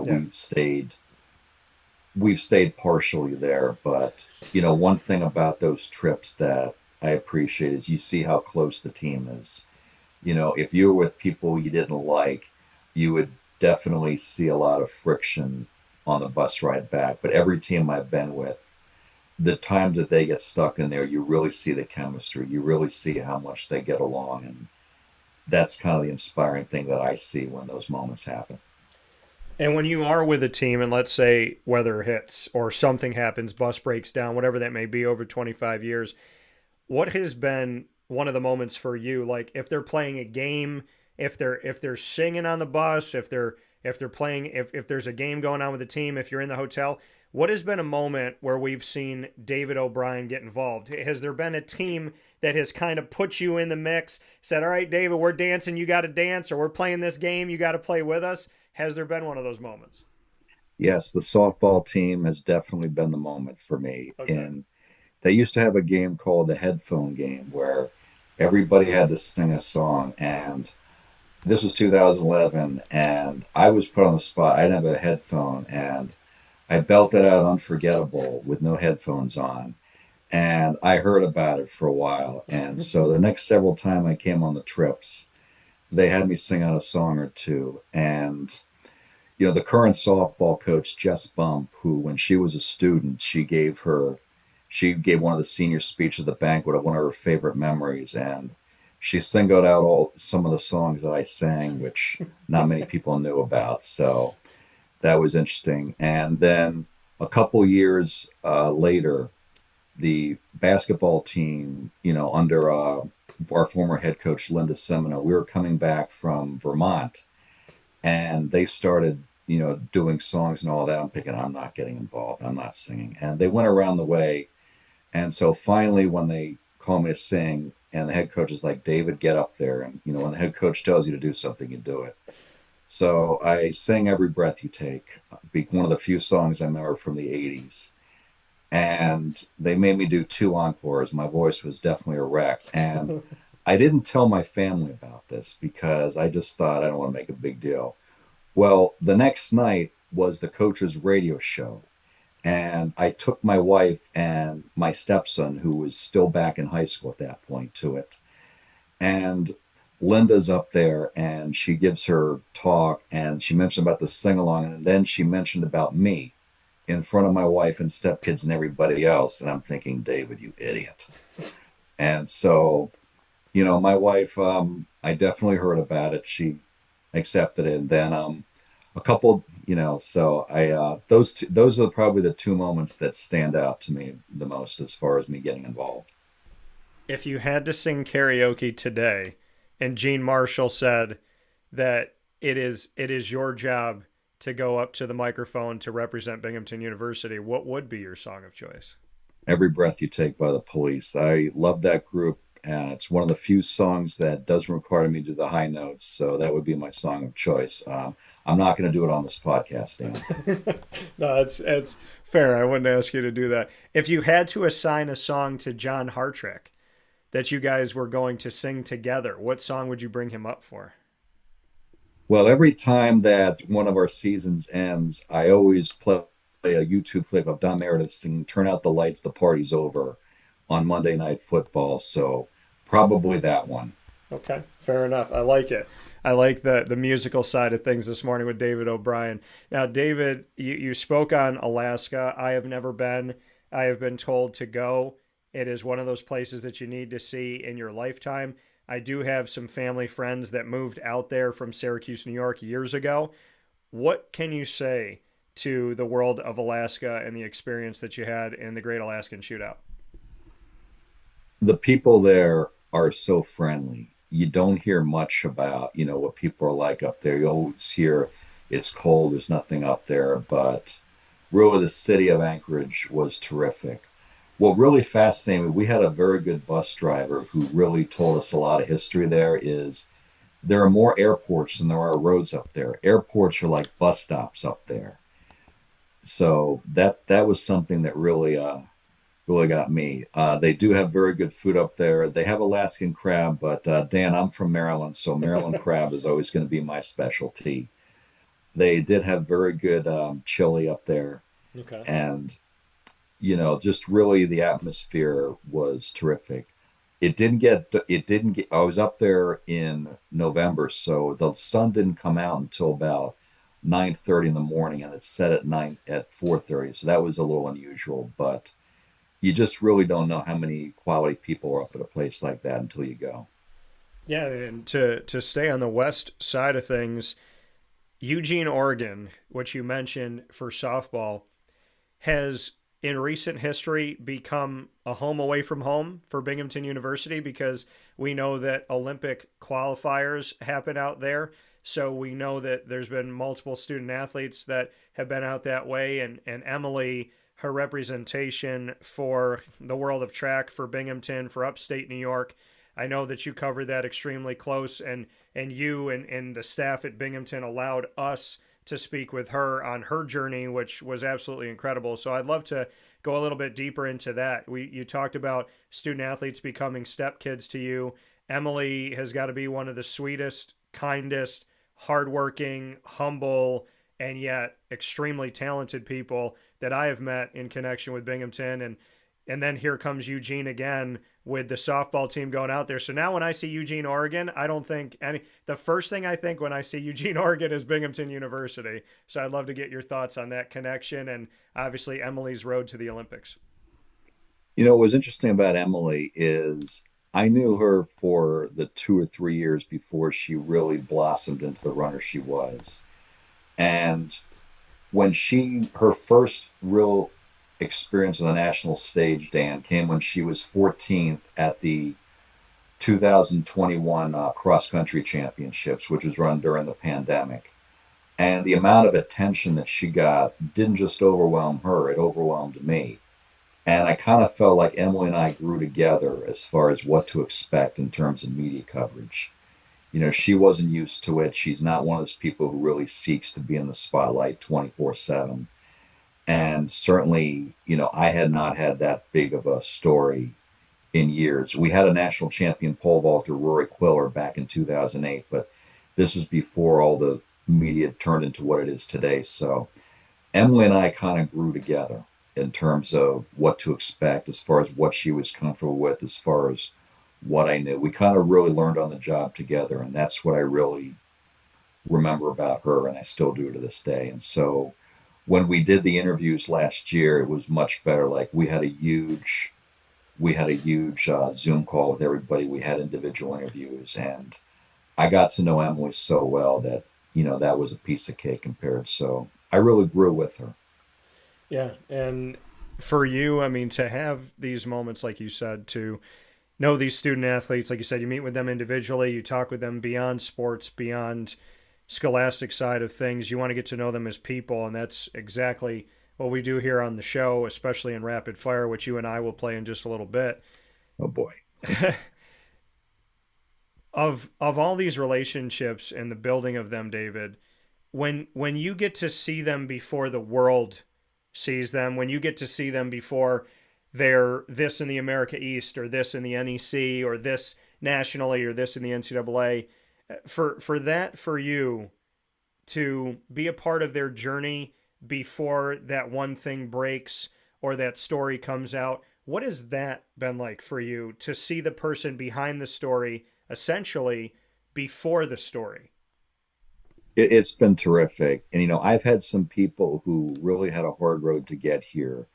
I've had a couple of transfers come in different sports who they came here, they were beaten up, they were injured, they had to rehabilitate their psyche, and then they turn into all conference performers. And to get to them when they're in that, vulnerable state and to see them blossom, I mean, those are some of the best stories that I've had.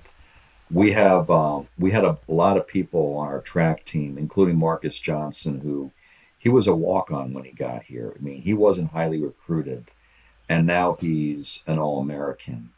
And I know Jesse Fuca, who's done a great job as his coach, has spoken to the journey and him being a part of that. And I feel like I've been too, and it's been very rewarding to see Dan. And when we look at that story and the journey of the student athletes and the pieces of what you've seen, we see your journey as well. And we see this honor coming back to it here full circle to the 25 years of what you've done in sports communications and athletic communications. We had mentioned Senior Associate AD John Hartrick at Binghamton University. He had made this statement, and quote, "David has been the unsung workhorse in our office for 25 years, and he is so worthy of this recognition and more. He epitomizes the essence of an SID, Sports Information Director, with an unrelenting and humble approach to his job. David bleeds Binghamton green, and his passion for promoting our student athletes, coaches, and staff is second to none. We are fortunate he chose to stay at Binghamton and continues to shine, all while putting others in the spotlight." End quote. Your response to those words? Uh, Speechless, not just from what he said, but as far as who it came from. John definitely epitomizes all those things just as much. And I think really for me, I've been very blessed with the role models I've had in this industry. And I know in the article that was attached, I really had a moment to say Bob Kenworthy was my inspiration for getting into this business. Herb Hartnett was a great leader at Maryland, as was Chuck Walsh and Dave Haglund. And all these people have been in the business for as long as John and I have. And then I've obviously had John as a boss. So really, I just had phenomenal role models. And I also want to single out my family, the role models I've had. My mom is one of the most incredible workers, and how she, raised my sister and I, and, went to law school and got her degree and taught. And my stepdad, who passed away about a year ago, was he was a professor at Maryland, and he really taught me the importance of being thorough when I write. He always asked questions about my career. So Yeah. I'm really a product of all these people. And, John is certainly one of them. And for you, 25 years of being in athletic communications, seeing all the changes, seeing everything that's happened in this kind of freeway of 2020 to now with NIL and the transfer portal and all of that, what has kept you in athletic communications for so long? Oh, that's a great question. It is something that is very time consuming, and it takes a drain. And there have been times I've prayed, if there was something better for my family, just, to have it shown. But there's been so much that has kept me going. I like to think this is where my gifts are. And I think really it's been all about the people and the people I'm around because, times change, but, people don't. And that's really what's kept me going, even when there's been times where the hours seem way too long and you kind of wonder where you're meant to be. It still comes back to the people here. You just said something that's been a theme of everything that I do. And it's been a conversation I've had a lot, especially in these last few years, relationship versus transactional. And you said times will change, but people don't. I'd love to go a little bit deeper into that of the world of transactional, using people for what you can in a time you can. And once you think you've used it all, you've taken the money out of the ATM, you move on to another ATM versus building a relationship that can last a lifetime. Oh boy, that's a great question, Dan. Um, our business and our industry really is built on relationships. And that's something that I saw down in Florida. I saw people that I hadn't seen in years. In fact, the person who was emceeing the lunch that I was on at Avicolli, she worked in the ACC when I worked at Maryland. Last time I saw her, she was actually the press conference moderator at the 2009 basketball championships that Binghamton was a part of.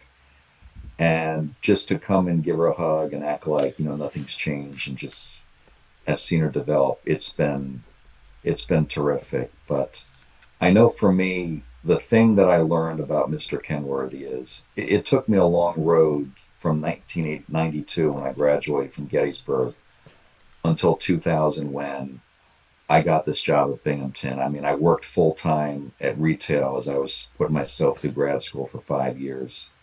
Then I interned at Maryland for 2. And Mr. Kenworthy stuck with me all those years, like 7, 8 years after I graduated. And it really inspired me. And he passed away this past January. So I still feel inspired that, I keep pictures of all the interns that I've worked with on my wall. And I still drop them a note, like how they're doing. Yeah. Every July 31st is like National Intern Day. And I send a group text to all of them to saying how they're doing, how proud I am of them. And really, I think it just goes back to Mr. Kenworthy. Like, even after I graduated, he still kept in touch with me. And I can't say enough about him and the impact he had on me. Well, and how small the world is. You speak on relationships and mention Mr. Kenworthy, and God bless him in heaven, and to his loved ones here on earth. It's God being God, but of all people that you could say was moderating the event that you just went down to, Amy Avicolli is someone that I've known for over 12 years. She is a good friend, and she believed in me way back when I was starting my business. So of all people that you could name today, I am not surprised that as we talk about relationships, her name is the one that comes up, which is very funny. Before we get into rapid fire, David, I have to ask you this. 25 years in the business, I asked you why stay in it. I want to know why Binghamton. You heard John say you bleed Binghamton green. You have spent so much time in this profession, but you spent that time at Binghamton University. Why? Ooh, that's a great question. There's several reasons that I stay here besides John, and I think a lot of it was my family. And forgive me if I'm a little misty-eyed about this, Dan. I met Laura through my church in 2002 Yeah. and in 2001. And, we were friends. And as I got to know her, I got to really see, and I got to know her stepkids, and our relationship blossomed. It really made me realize how I was raised by a wonderful stepdad. And sorry. It's okay. I grew to love Laura. I grew to love Natalie, Justin, Brandon. And even if it meant I never had a head job, I knew the most important thing was to stay in Binghamton for them. And fortunately for me, John has made it an easy decision to stick around. I couldn't have asked for a better boss. Binghamton does take care of people here. They really care about event management, which I'm a big believer in. But I really think it was a combination of, Binghamton and also doing what was best for my family. Well, like you said, speaking on your stepdad, I find it poetic in the world that God creates around us that you came from a stepdad that, like you said, always asked, always wanted to know about your career, supports you, and then you become a stepfather and you have the opportunity to do that yourself. Have you reflected on that? Have you kind of looked up at God and said, here you are working in my life and you give me a stepdad that cares so much and brought positivity and goodness to me, cared for me, loves me. And then here I am wondering what my story is going to be. And I get into this profession as a single man. I come to Binghamton as a single person. And here I am getting to live in the world of being a stepdad. And now I get to maybe even understand even more the stepdad I had. Do you look at kind of that poetry that God put in your life? Absolutely, Dan. For years I wondered why it took me so long to become an SID.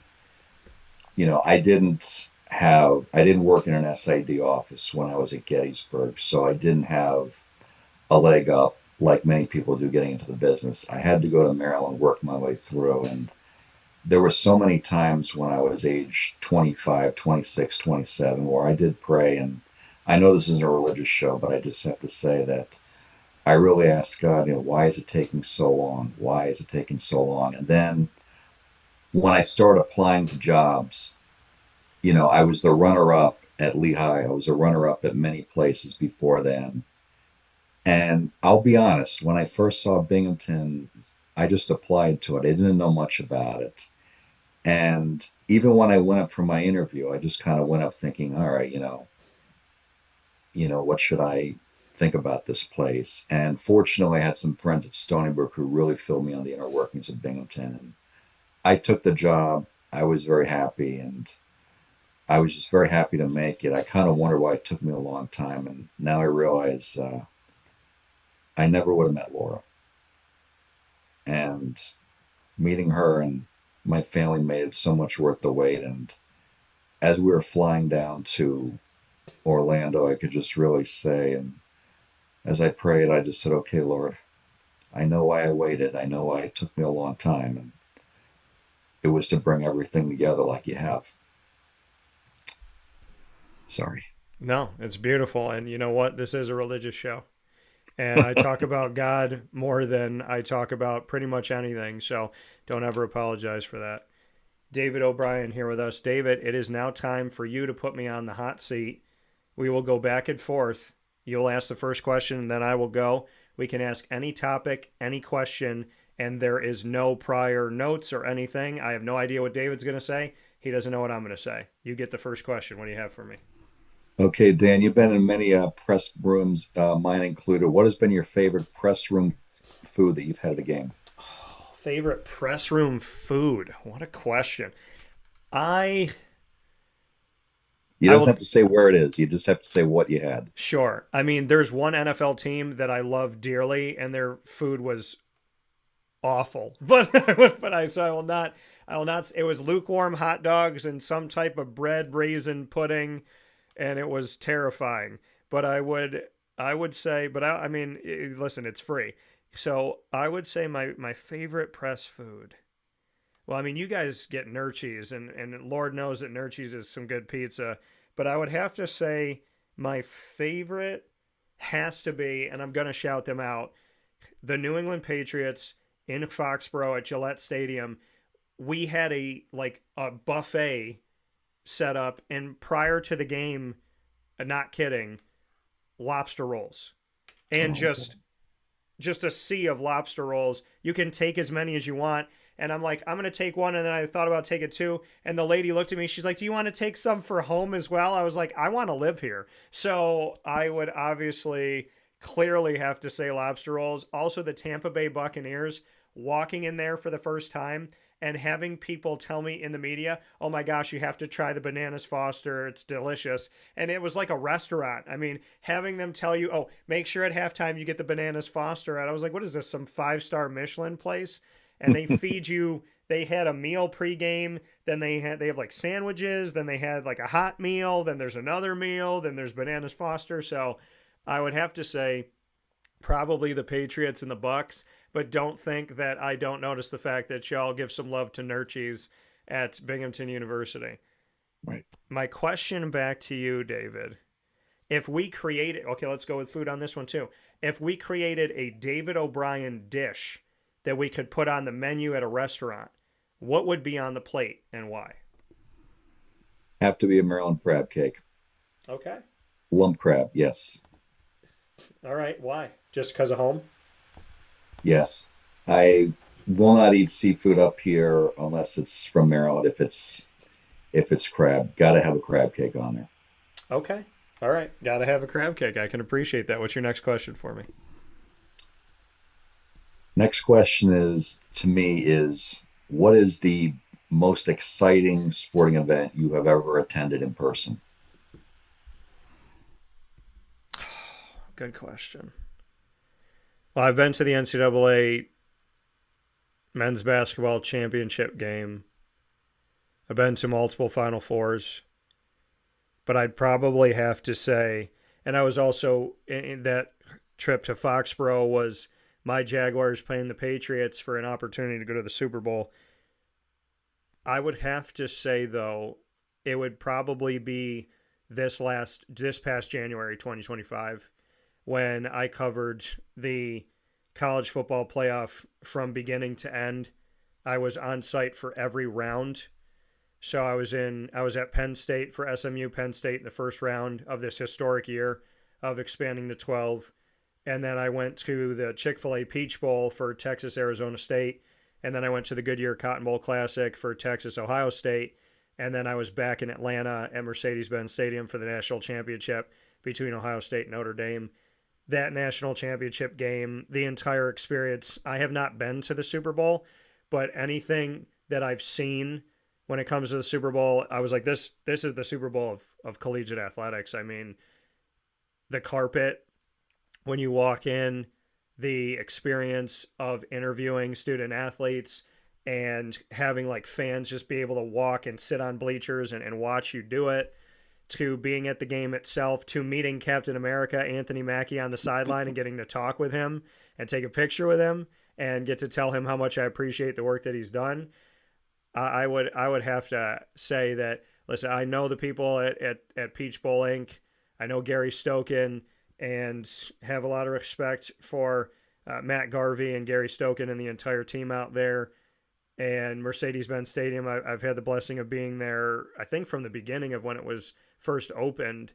So, I mean, Atlanta's great. The game was great. The experience was great. And it was great to see a friend of mine, Riley Leonard, and I cross paths in his recruiting years ago when he was choosing between Duke and Syracuse, a kid coming from Alabama. And it was the first time we got to meet in person.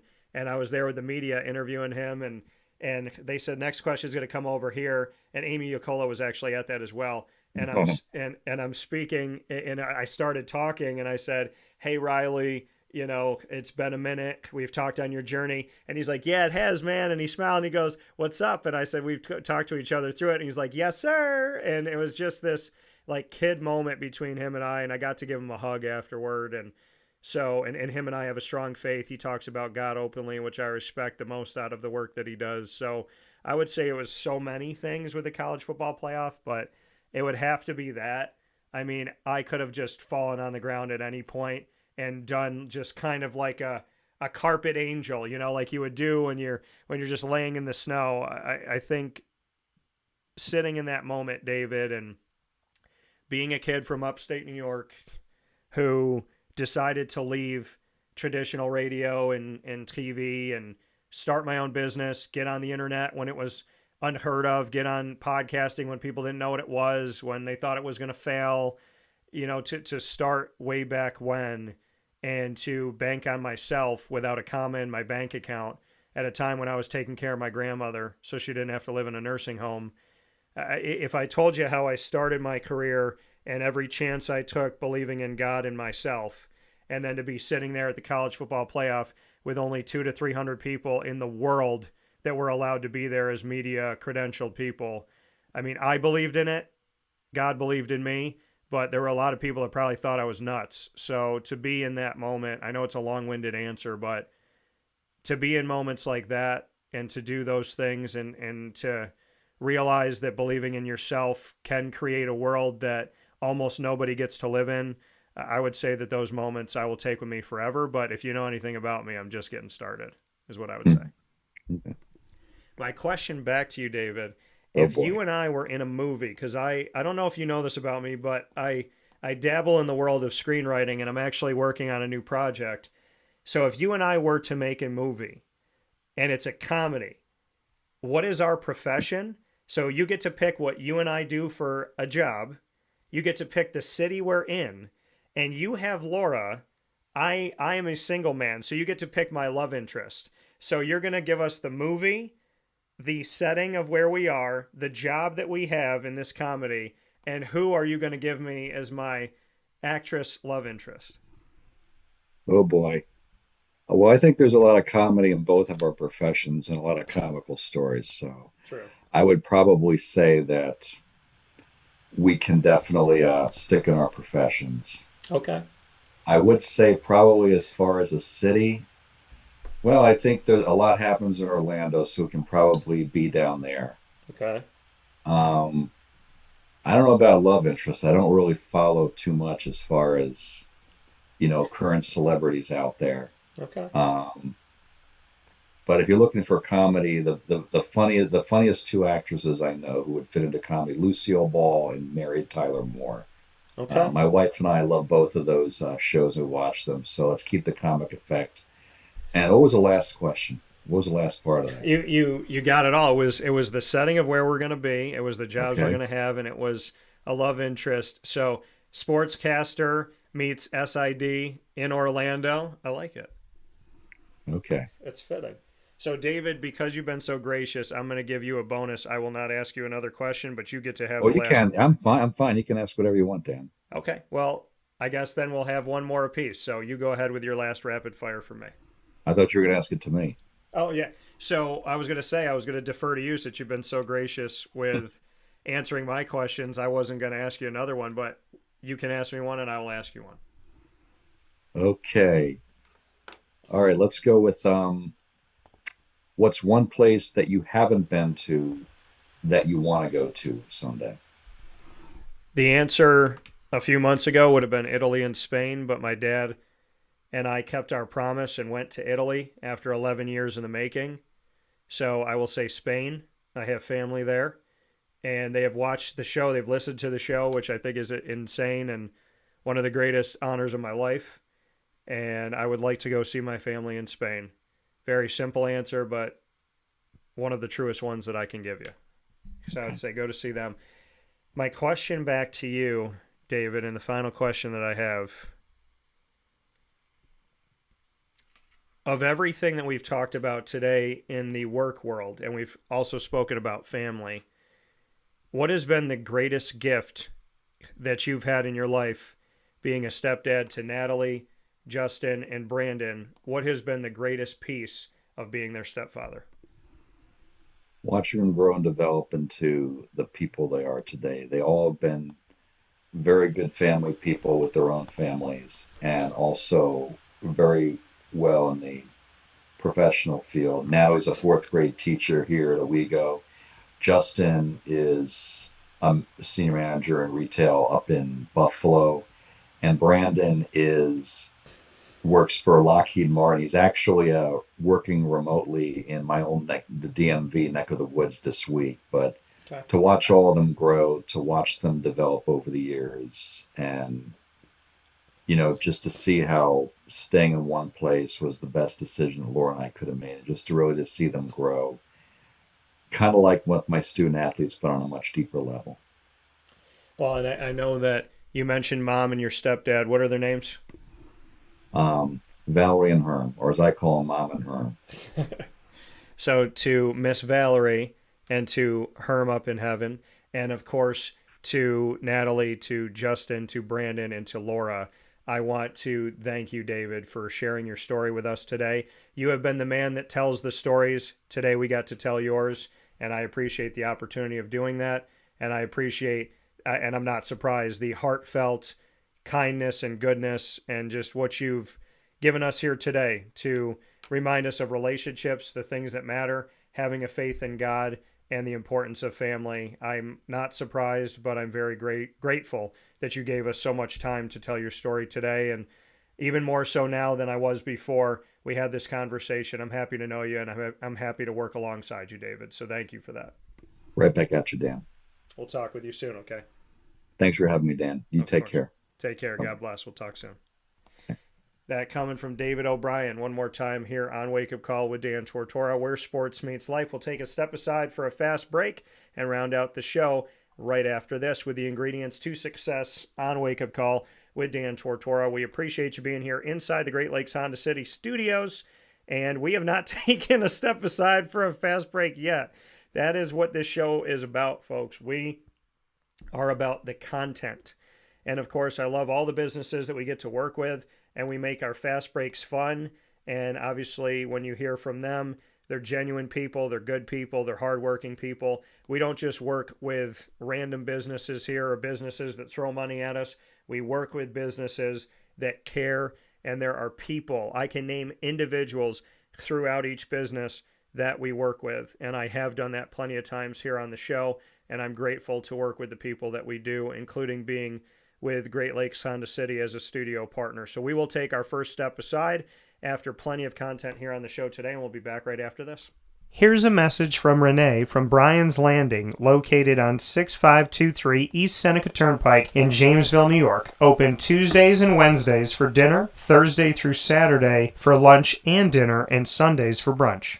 It's a lot like the way that my mom and dad ran their restaurant. We have put in place a lot of people that are family to us, very similar to how my dad hired people that were family to him. And then the tradition I'm carrying on is a lot of the items that are on our menu are my dad's. And he taught our chefs how to recreate his dishes. So I think that Tommy McInerney, who our executive chef is, to him it is an art. And I think that when he does create a dish, it's not just about making the food taste delicious, which is definitely our priority, but it's an art to him, and it's almost like his canvas on a plate where he just wants the colors to look great, and people love it because he takes pride in that. And Bryan and I appreciate that. We want it to obviously look good and taste good. I will tell you, when we opened up, it was 6 weeks before COVID. And what was amazing was the community, our friends and family stepped up, and everybody did takeout. Everybody supported us. Our hearts were just so filled. So to Bryan and I, obviously our friends come all the time, and we just have repeat customers in Jamesville, and I think people going to our previous restaurant in Green Lakes are making the trip to come to Bryan's Landing to support us. And I mean, I think we have great food and a great atmosphere. So it's very, very important to us. Head to Bryan's Landing, located on 6523 East Seneca Turnpike in Jamesville, New York, where memories have become recipes that are now meals to share with you. Tuesdays and Wednesdays for dinner, Thursday through Saturday for lunch and dinner, and on Sundays for brunch.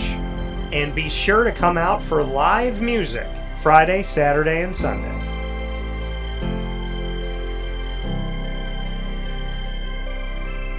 Here is a special message from Brian Bruno, owner of Servomation Refreshments Incorporated. I grew up in the family business, had the experience of working for a national food service company with thousands of employees, and as much as I enjoyed the experience I had, there's something about, owning my own company and being able to change the things I saw wrong with the industry firsthand, which is why I moved back to my hometown in Canastota, New York to launch Servomation. It was back in 2007. When we first started the business in 2007, really you didn't find any machines with credit card readers. There's a lack of variety in machines. You got stuck with basically whatever the vending company wanted to sell that day. There's a lot of inefficiencies in the business, and those were all things that we saw as opportunities, both from a customer level to improve and from an operating level to be more efficient. We've really been at the forefront of introducing retail technology into our space. We were doing self-checkout back in 2009 before it really became a national phenomenon. The whole point of it isn't to just improve the customer experience. It's to make it feel more like a retail environment where people don't have to be afraid of what they're buying behind glass. They don't have to be afraid of not being able to see the ingredients of the packages. It was an easy transaction from that standpoint. If we were to reinvent something, we wanted to make sure what we were making looked and felt more like a deli and not like something that you would traditionally see in a vending machine. I was tired of hearing for years the customers say the wheel of death because the vending machine would circle around with the same tuna salad in it. What we wanted to do was it really changed the perception of that food. So allowing customers to touch it, allowing customers to feel the weight of it, allowing customers to see the freshness of it, and also the variety of it really helps them change the perception and ultimately the value of what we bring to them. The point of differentiation you have to make is either in value or the quality. And I think on both of those fronts, Servamation has really, in large part, changed that value system for employees. So they no longer have to worry about bringing their food from home or having to leave their desk during the day and rush out to get back in time for their break to end. We're bringing something that they can count on in their break room every day, and they know it's going to be there, they know it's going to be fresh, and they don't have to worry about it being sold out or something that they don't enjoy. We've also heavily invested in flavored water machine, so you can get a glass of water with a fresh piece of fruit in it, along with bean to cup coffee machine. So there's not a day that goes by we're not surprised when we get customers that call us and say, we didn't know you could do all this. We're really lucky to have a strong group of dedicated employees. Most of our employees have been with us since inception. They're family to us, and people like doing business with people they like and trust. And I think the same thing goes for employees. In a day and an age where there's a lot of corporations that just look at an employee as a number and don't get to know them, that's just not the way I was raised or how I like to do business. So we're a little old-fashioned. We like getting close to our employees. We like knowing how we can help them. We like knowing how we can improve their lives, adjust their schedules, whatever it may be to help improve their quality of life. And we think in the end that makes for a happier employee. We're fortunate enough to have really grown over the last several years, and from Pennsylvania to Massachusetts to Connecticut, we really do have a strong connection, even though we're not in the rooms every day with these employees. There's not one single employee that we feel like we don't know, and certainly we know they can call us at any time, and they're definitely treated as family to us. I wake up every single day really excited to surprise our customers in a good way. The one thing I can tell you is I think that every one of our employees and every one of our customers will continue to be at the forefront of every decision we make. Find out how Servomation can help you and your business by going to servomation.com.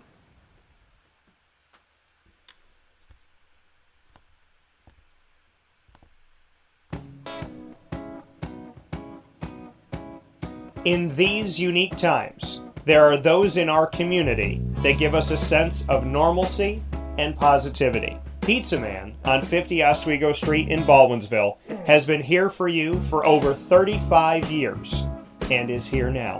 Call 315-638-1234 or order online at pizzamanbville.com to bring those familiar tastes into your home. And remember to come see our monthly on-site broadcasts centered around the community and our Baldwinsville bees. Pizza Man in Baldwinsville. Any way you slice it, they are always here for you.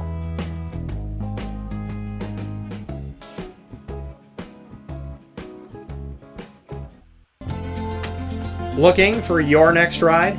Look no further than Great Lakes Honda City, located on 7140 Henry Clay Boulevard in Liverpool, New York. Serving our community for decades, their new and pre-owned vast array of vehicles are available to you Monday through Saturday on site. To search from home, shop at GreatLakesHondaCity.com. Call 315-365-5576 to set up an appointment. That's 315-365-5576 for Great Lakes Honda City, 7140 Henry Clay Boulevard in Liverpool, New York. Great cars, great people, Great Lakes. All right, you need to come out here and get yourself the Brooklyn Pickle. I was talking about this with one of my buddies. I was like, yo, there's no better sandwich in the state of New York than the Brooklyn Pickle. And now that I found out that they're going down to North Carolina, we are taking over your taste buds everywhere you are, wherever you're gonna be. You need to get yourself out to the Brooklyn Pickle. Pinehurst, you just realized that you found yourself the best sandwich shop that you're ever gonna have. This is a glorious moment. It's a blessing to your community. You're welcome. Brooklyn in the house, baby. Go over to the Brooklyn Pickle. You already know what it is. You heard the man. Head to Brooklyn Pickle Pinehurst on 1788 Old Morgantown Road in Southern Pines, North Carolina.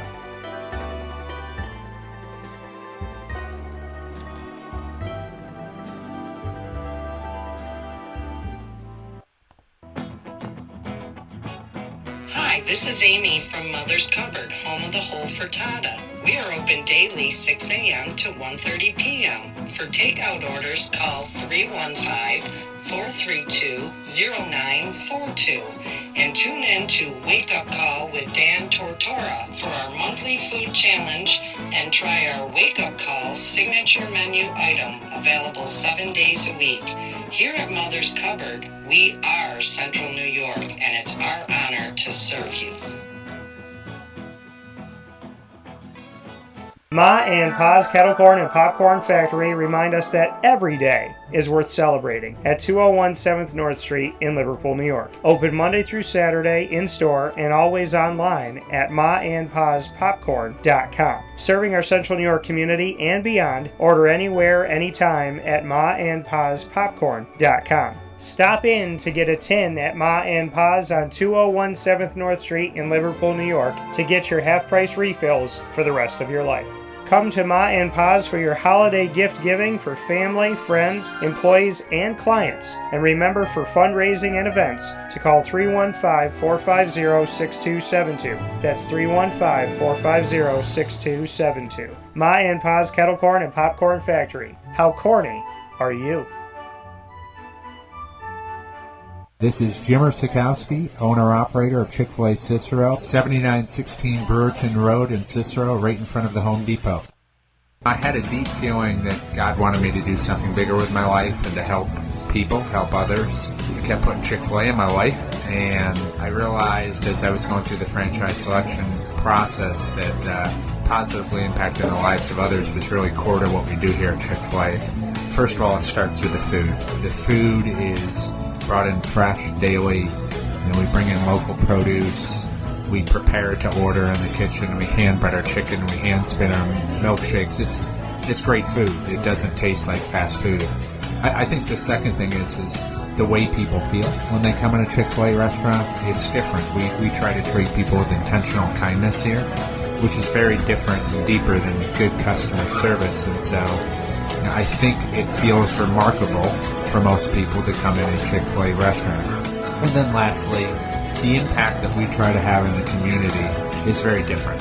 It's a big part of the expectation of every operator of a Chick-fil-A restaurant is that they're actively engaged in their community, they're a leader in the community, and they're making a difference. When they realize that what we're striving to do is to shine a little light in their life, that's a very, very different experience than you will have in any other quick service restaurant. And it's that remarkable experience that I think people will emotionally connect with.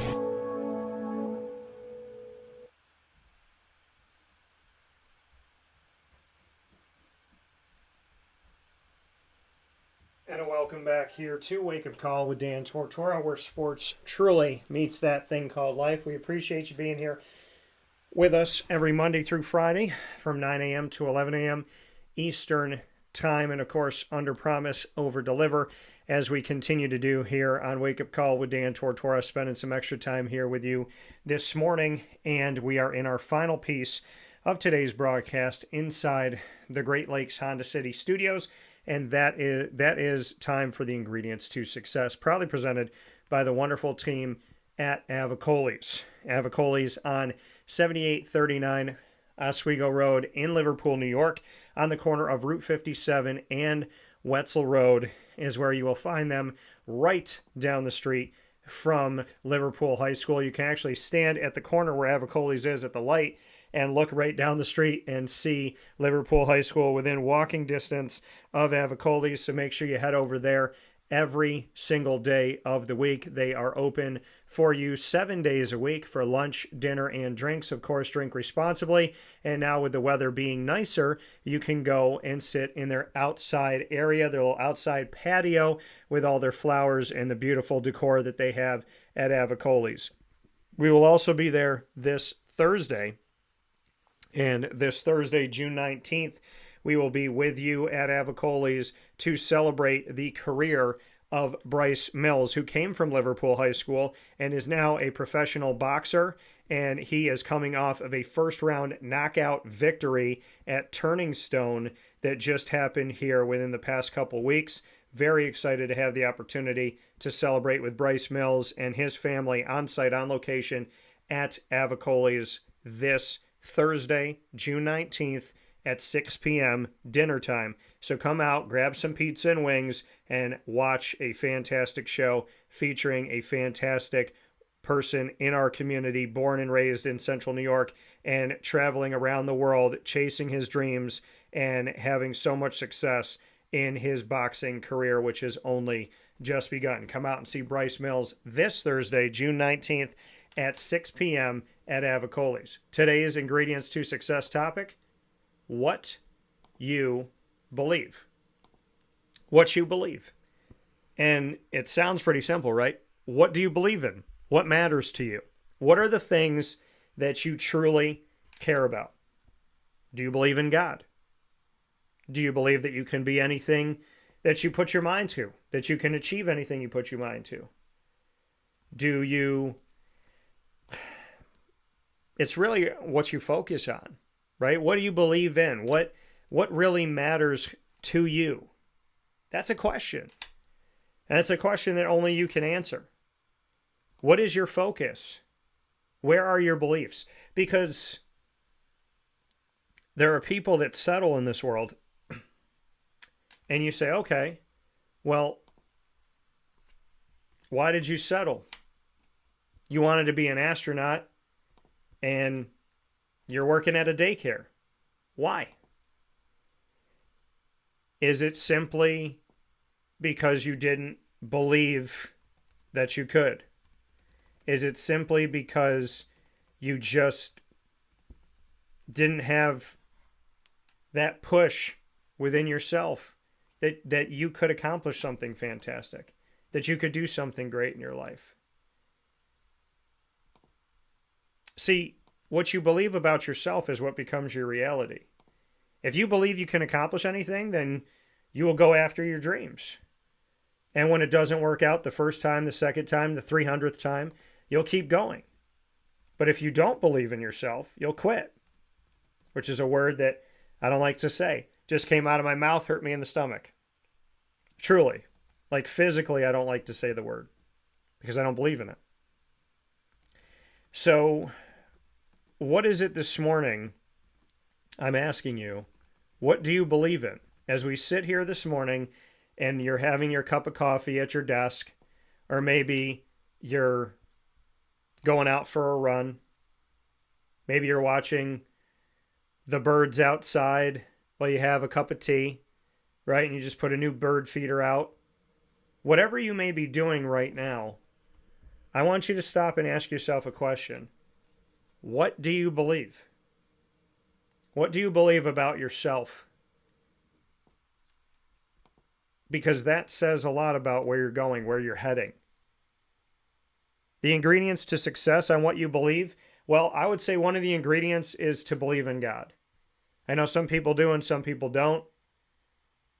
I don't know where you think we all came from by accident. Even evolution had to start somewhere.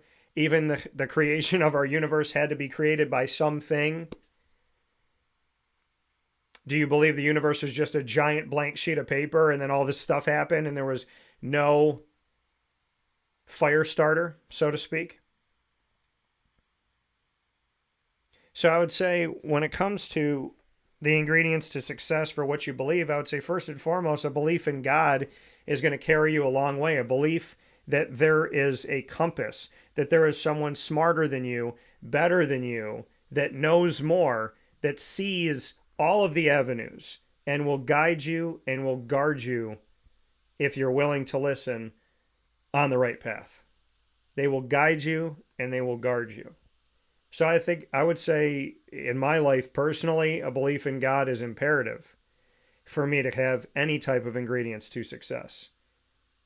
I would say beyond that belief in God, another essential ingredient for what I believe, letting myself have my kid spirit. What matters to me, because I started at 5 years old being a storyteller. Broadcasting, doing Wake Up Call, the sports show, doing Superpowered Pop, our entertainment show, Two Mics No Filter, our relationship show, to an overall life show, Do Diz with Dan, our Disney show, Comic Book Trails, our travel comic book and collectible show, screenwriting. Everything that I do is being a storyteller. And that kid that was 5 years old, that climbed up on the chair and typed on my dad's word processor at the kitchen table, he's the same kid that's looking at you right now. 5-year-old me and 39-year-old me still have a big imagination, still believe in telling stories. So I would say in the topic of today, what you believe, the ingredients to success: believe in God, have a faith. Stop thinking that it's just you, and stop thinking that, you're some king out there or some queen out there, that there isn't anything guiding you and guarding you. I think it's pretty selfish and closed-minded to believe there is no God. It's just me. I'm the one that's doing all the amazing things. There are no coincidences in life. I have made everything happen, even the things that make no sense. Even when I found that $10 bill, or when I didn't know how I was going to make ends meet, and I got that job, and I got that phone call, and I bumped into somebody that I've looked up to my whole life at the airport, and then I just so happen to be eating lunch next to my favorite actor. If you want to believe that life is just full of a bunch of random coincidences that you created, even though you had no knowledge or wisdom of those moments, that sounds kind of crazy to me. Or to think that science doesn't have a start. Math didn't have a start. Everything in life that we know started from somewhere, from a central something. It wasn't you. You didn't exist before you existed. You know what I mean? I created myself before I was created. That doesn't make any sense. So I would say a belief in God is important. Having your kid spirit and remembering what made you smile as a little kid is important to be an adult that actually continues to smile. I would say in what you believe, you have to look at what matters to you. You have to look at what your values are, your morals, your ethics, in what you believe in. Are you going to believe in something? If you're an ethical person and you're a moral person and you're a good person, are you going to believe in something that's immoral and unjust? Are you going to believe in the theory the ends justify the means, and the means can be anything, including criminal, including negative, right? If you're an ends justify the means type of person, you probably don't follow your morals and values, or you follow them sometimes. So what you believe is important there. What you believe is important when you look at relationships, romantic, friendships, family. What do you believe in? Do you believe that people should be respectful? Do you believe that people should listen to hear and not listen to speak? What do I mean by that? Some people will listen to you talk just to wait to hear when the noise stops. Because to them it's just womp, womp, womp, womp, womp, womp. It's an episode of Charlie Brown. They're listening to wait for you to be done. They're not listening to what you're saying. They're not hearing what you're saying. They're not valuing what you're saying. They're just waiting for you to stop talking so that they can speak. That's the difference between listening to speak versus listening to hear, where you're actually taking in what somebody's saying, you're valuing somebody else's voice, and you're responding to them to show that you actually listen and care about what came out of their mouth, or what they signed to you, or whatever it may be, or what they wrote down. So I would say what you believe in, are you following morals and values and ethics? Are you hearing what's going on around you and then forming your own thoughts and opinions? Focus on what you value. See, as a broadcaster, they think, oh, well, you're a broadcaster. You just like to hear yourself talk. Actually, no. I speak as an effort to try and bring about positive change, to talk about God, to make people laugh, to give you something good and positive to take with you on your day. But I very much want to hear what people have to say. I was so moved by what Scott Landers had to say this morning that I have an idea of what him and I can do on a more consistent level to make sure that he's out there talking more. Hearing David speak about the people that have aided him in his journey, that have showed him how to treat people, that have built relationships with him, that have helped him understand the importance of relationships with others, valuing his bosses, valuing his stepdad, valuing his mom, valuing the relationship with his wife and his children, having that relationship with his children, having an effect on how he treats student athletes, and saying, now that I have my stepchildren, now, I'm going to treat all these kids that are student athletes as my stepkids, and I'm going to value them in this way, and I'm going to build relationships with them that have depth like I do with my stepchildren who have become my children. To understanding that God was orchestrating something. He literally said something that people have been trying to say to me, that I think God has been trying to say to me for years, which is, if I did the plan that you wanted me to do, it wouldn't be as good as this one.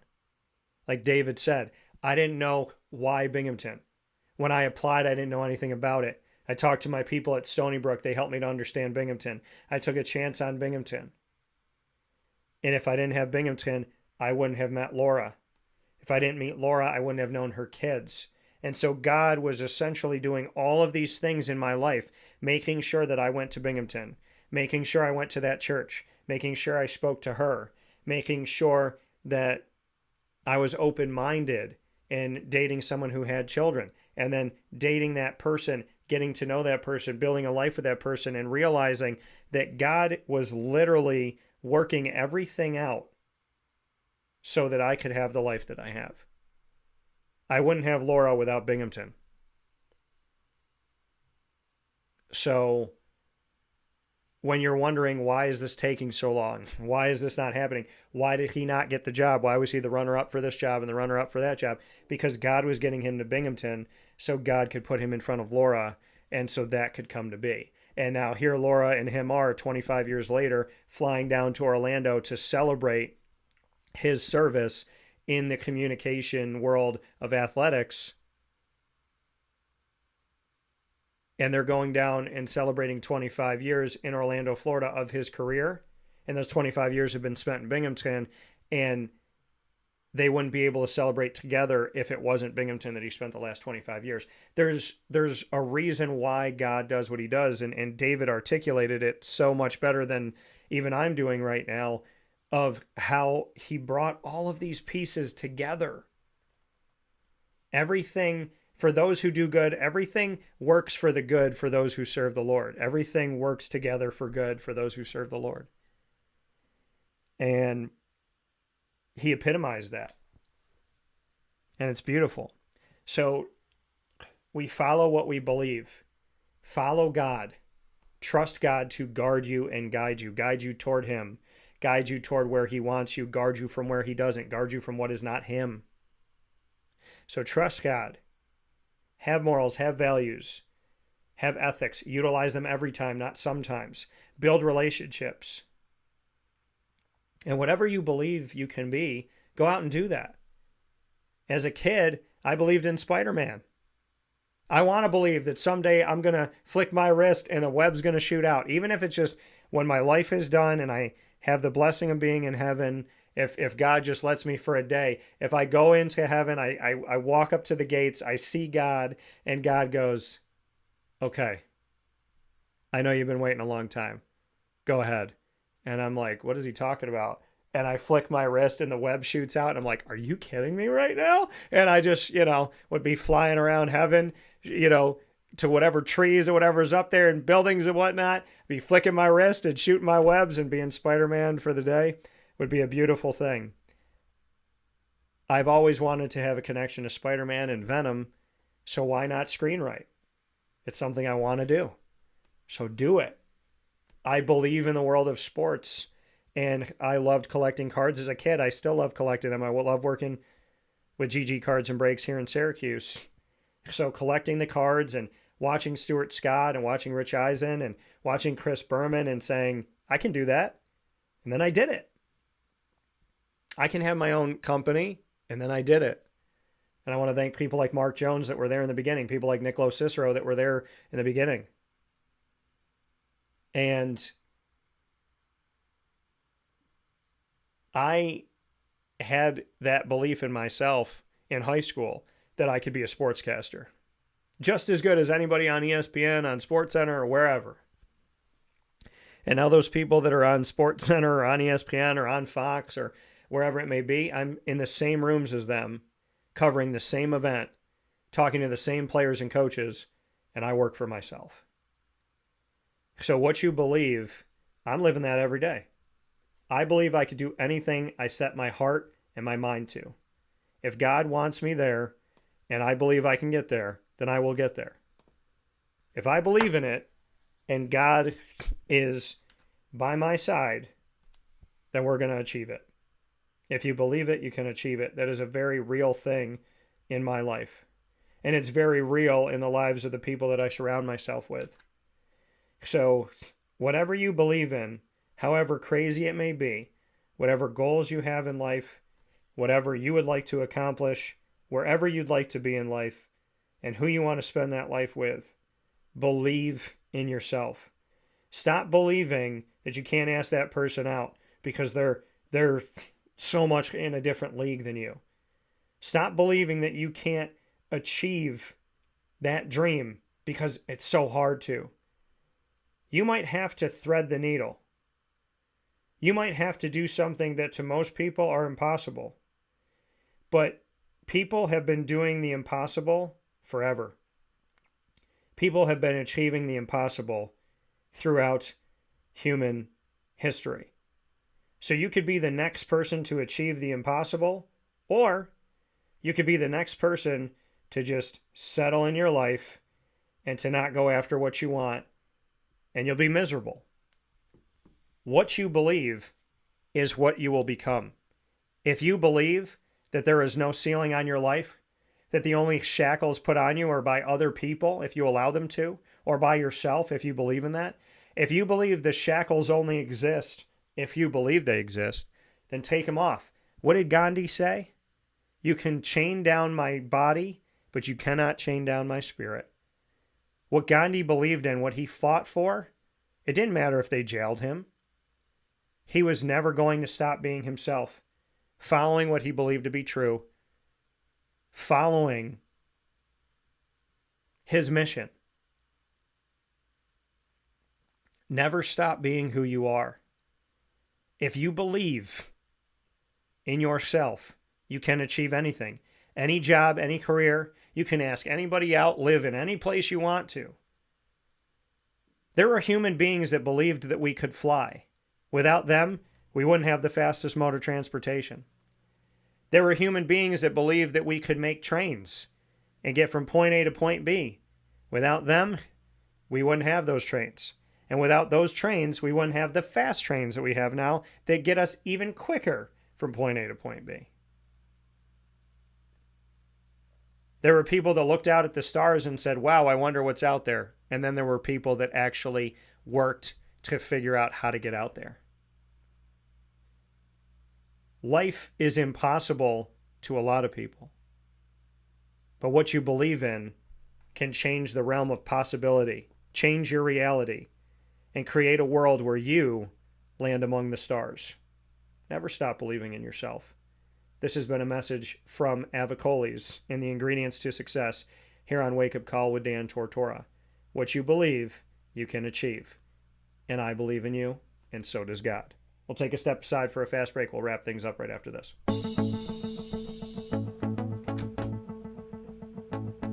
Avicolli's, located on the corner of Route 57 and Wetzel Road in Liverpool, New York, has been your trusted neighbor for decades. Located just steps from Liverpool High School, we're happy to have the Liverpool Warriors on-site, on-location broadcast at Avicolli's through Wake Up Call with Dan Tortora every single month, featuring student athletes, coaches, and administration throughout the year from Liverpool High School. Head out to Avicolli's today on the corner of Route 57 and Wetzel Road in Liverpool, New York, open Tuesday through Sunday for lunch, dinner, and drinks. We'd love to see you out there, and of course you can call them at 315-622-5100 for takeout, delivery, and catering. That's 315-622-5100, and also find them on myavicollis.com. That's myavicollis.com.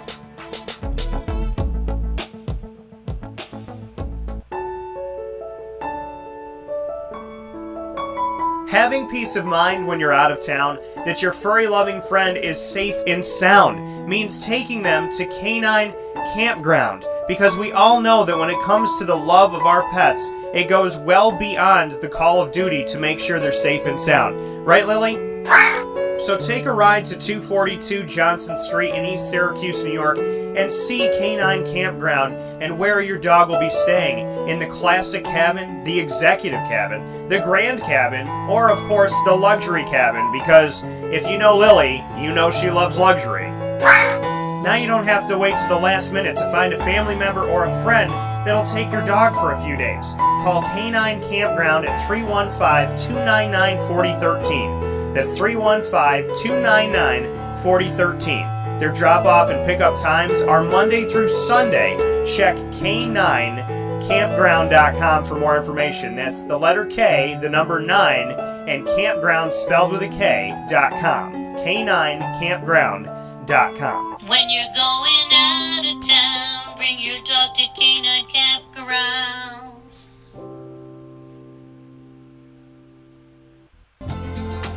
Looking for your next ride? Look no further than Great Lakes Honda City, located on 7140 Henry Clay Boulevard in Liverpool, New York. Serving our community for decades, their new and pre-owned vast array of vehicles are available to you Monday through Saturday on site. To search from home, shop at GreatLakesHondaCity.com. Call 315-365-5576 to set up an appointment. That's 315-365-5576 for Great Lakes Honda City, 7140 Henry Clay Boulevard in Liverpool, New York. Great cars, great people, Great Lakes.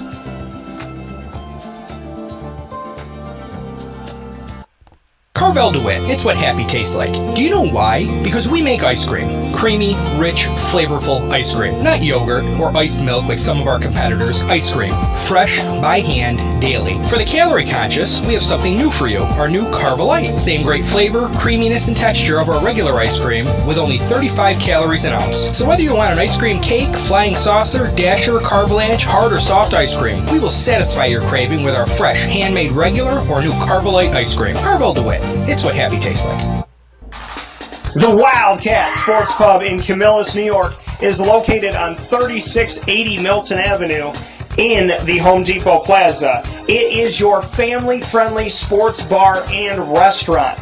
Folks, some sports bars aren't family-friendly. Some family-friendly restaurants are not sports bars. The Wildcat Sports Pub in Camillus, New York is proud to be both. It is that marriage that you've been looking for years. The Wildcat Sports Pub is your home base for your sports bar and restaurant needs, games for the kids, indoor and outdoor activities, and enough things on the menu to come back every single week and get to try something new.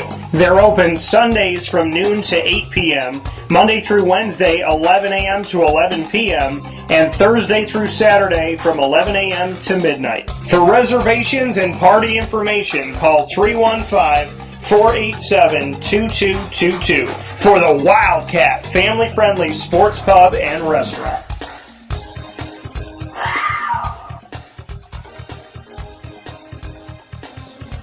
GG Cards and Breaks. Like, comment, subscribe. GG Cards and Breaks comes to you on 639 Delmar Place in Syracuse, New York. They are available Tuesday through Saturday, open for you. Tuesday through Saturday, 10 a.m. to 6 p.m. and on Sundays from 10 to 5. Make your way over to GG Cards and Breaks and stay a big kid no matter what your age is by simply heading over to see them for soccer, hockey, baseball, football, basketball, and more, including Disney Lorcana, Magic the Gathering, Yu-Gi-Oh!, Pokemon, all of it while supplies last, on-site, on location at GG Cards and Breaks. They have singles, they have graded cards, potential one-of-ones, RPAs, rookie patch autos, autograph cards.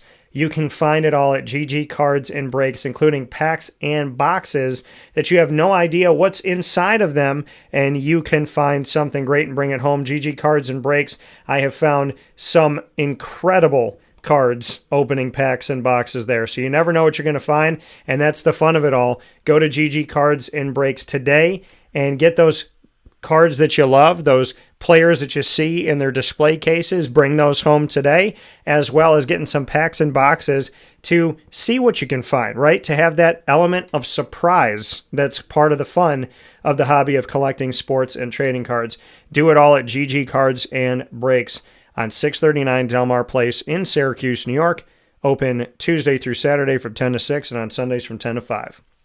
With that being said, here on Wake Up Call, I want to thank you for tuning into the show today on youtube.com and facebook.com, both /wakeupcalldt, and on wakeupcalldt.podbean.com. Cannot thank you enough for being a part of the show Monday through Friday from 9 a.m. to 11 a.m. Eastern Time and beyond. And, of course, many thanks to everybody that has found us on Amazon Music, Audible, iHeartRadio, iTunes and Apple Podcasts, Player FM, Podbean, Podchaser.com, Podvine, Spotify, TuneIn, and YouTube.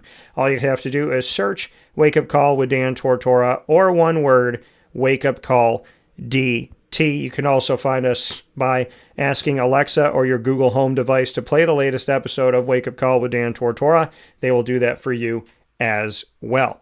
Big time thanks to the Brooklyn Pickle from New York down to North Carolina. The Brooklyn Pickle is now there for you on 1788 Old Morganton Road in Southern Pines, North Carolina, and that location right by Pinehurst Golf Course that you will find the PGA at. So make sure you head over to Pinehurst Golf Course, have a great round of golf or two, and head over to the Brooklyn Pickle to have a sandwich or two in Southern Pines on 1788 Old Morganton Road in Southern Pines, North Carolina. The Brooklyn Pickle in Southern Pines proudly bringing you our segment in a New York Minute, inspirational messages to you throughout the year that are within 1 minute of time, proudly presented by the Brooklyn Pickle. So make sure you check out those on our social media. Many thanks to our team of partners here in Central and Upstate New York: Great Lakes Honda City, Carvel DeWitt, the Wildcat Sports Pub, GG Cards and Breaks, Mon Paz, the snack capital of the world, Mother's Cupboard, Canine Camp Dog Daycare, Avicolli's, Chick-fil-A Cicero, Servomation, Pizza Man, Brian's Landing, and we are the exclusive multimedia marketing partner of your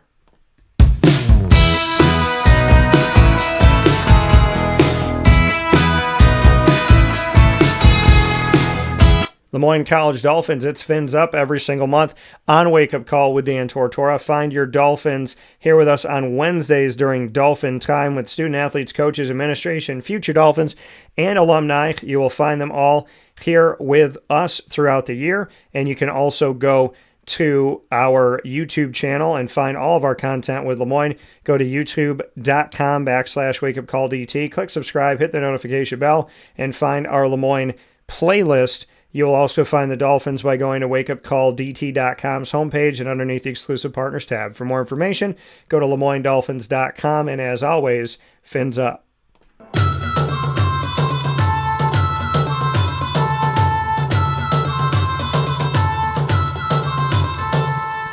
The Bryan and Stratton College Bobcats of Syracuse are exclusive multimedia marketing partners with Wake Up Call with Dan Tortora. Find the Bobcats every single month with student athletes, coaches, and administration joining me here, as well as alumni telling the story of Bryan and Stratton College of Syracuse. You will find it all by going to youtube.com/wakeupcalldt. Click subscribe, hit the notification bell, and find our BSC Syracuse playlist. You'll also find the Bobcats by going to wakeupcalldt.com's homepage and underneath the exclusive partners tab. For more information, go to syracuse.bscbobcats.com and go Bobcats.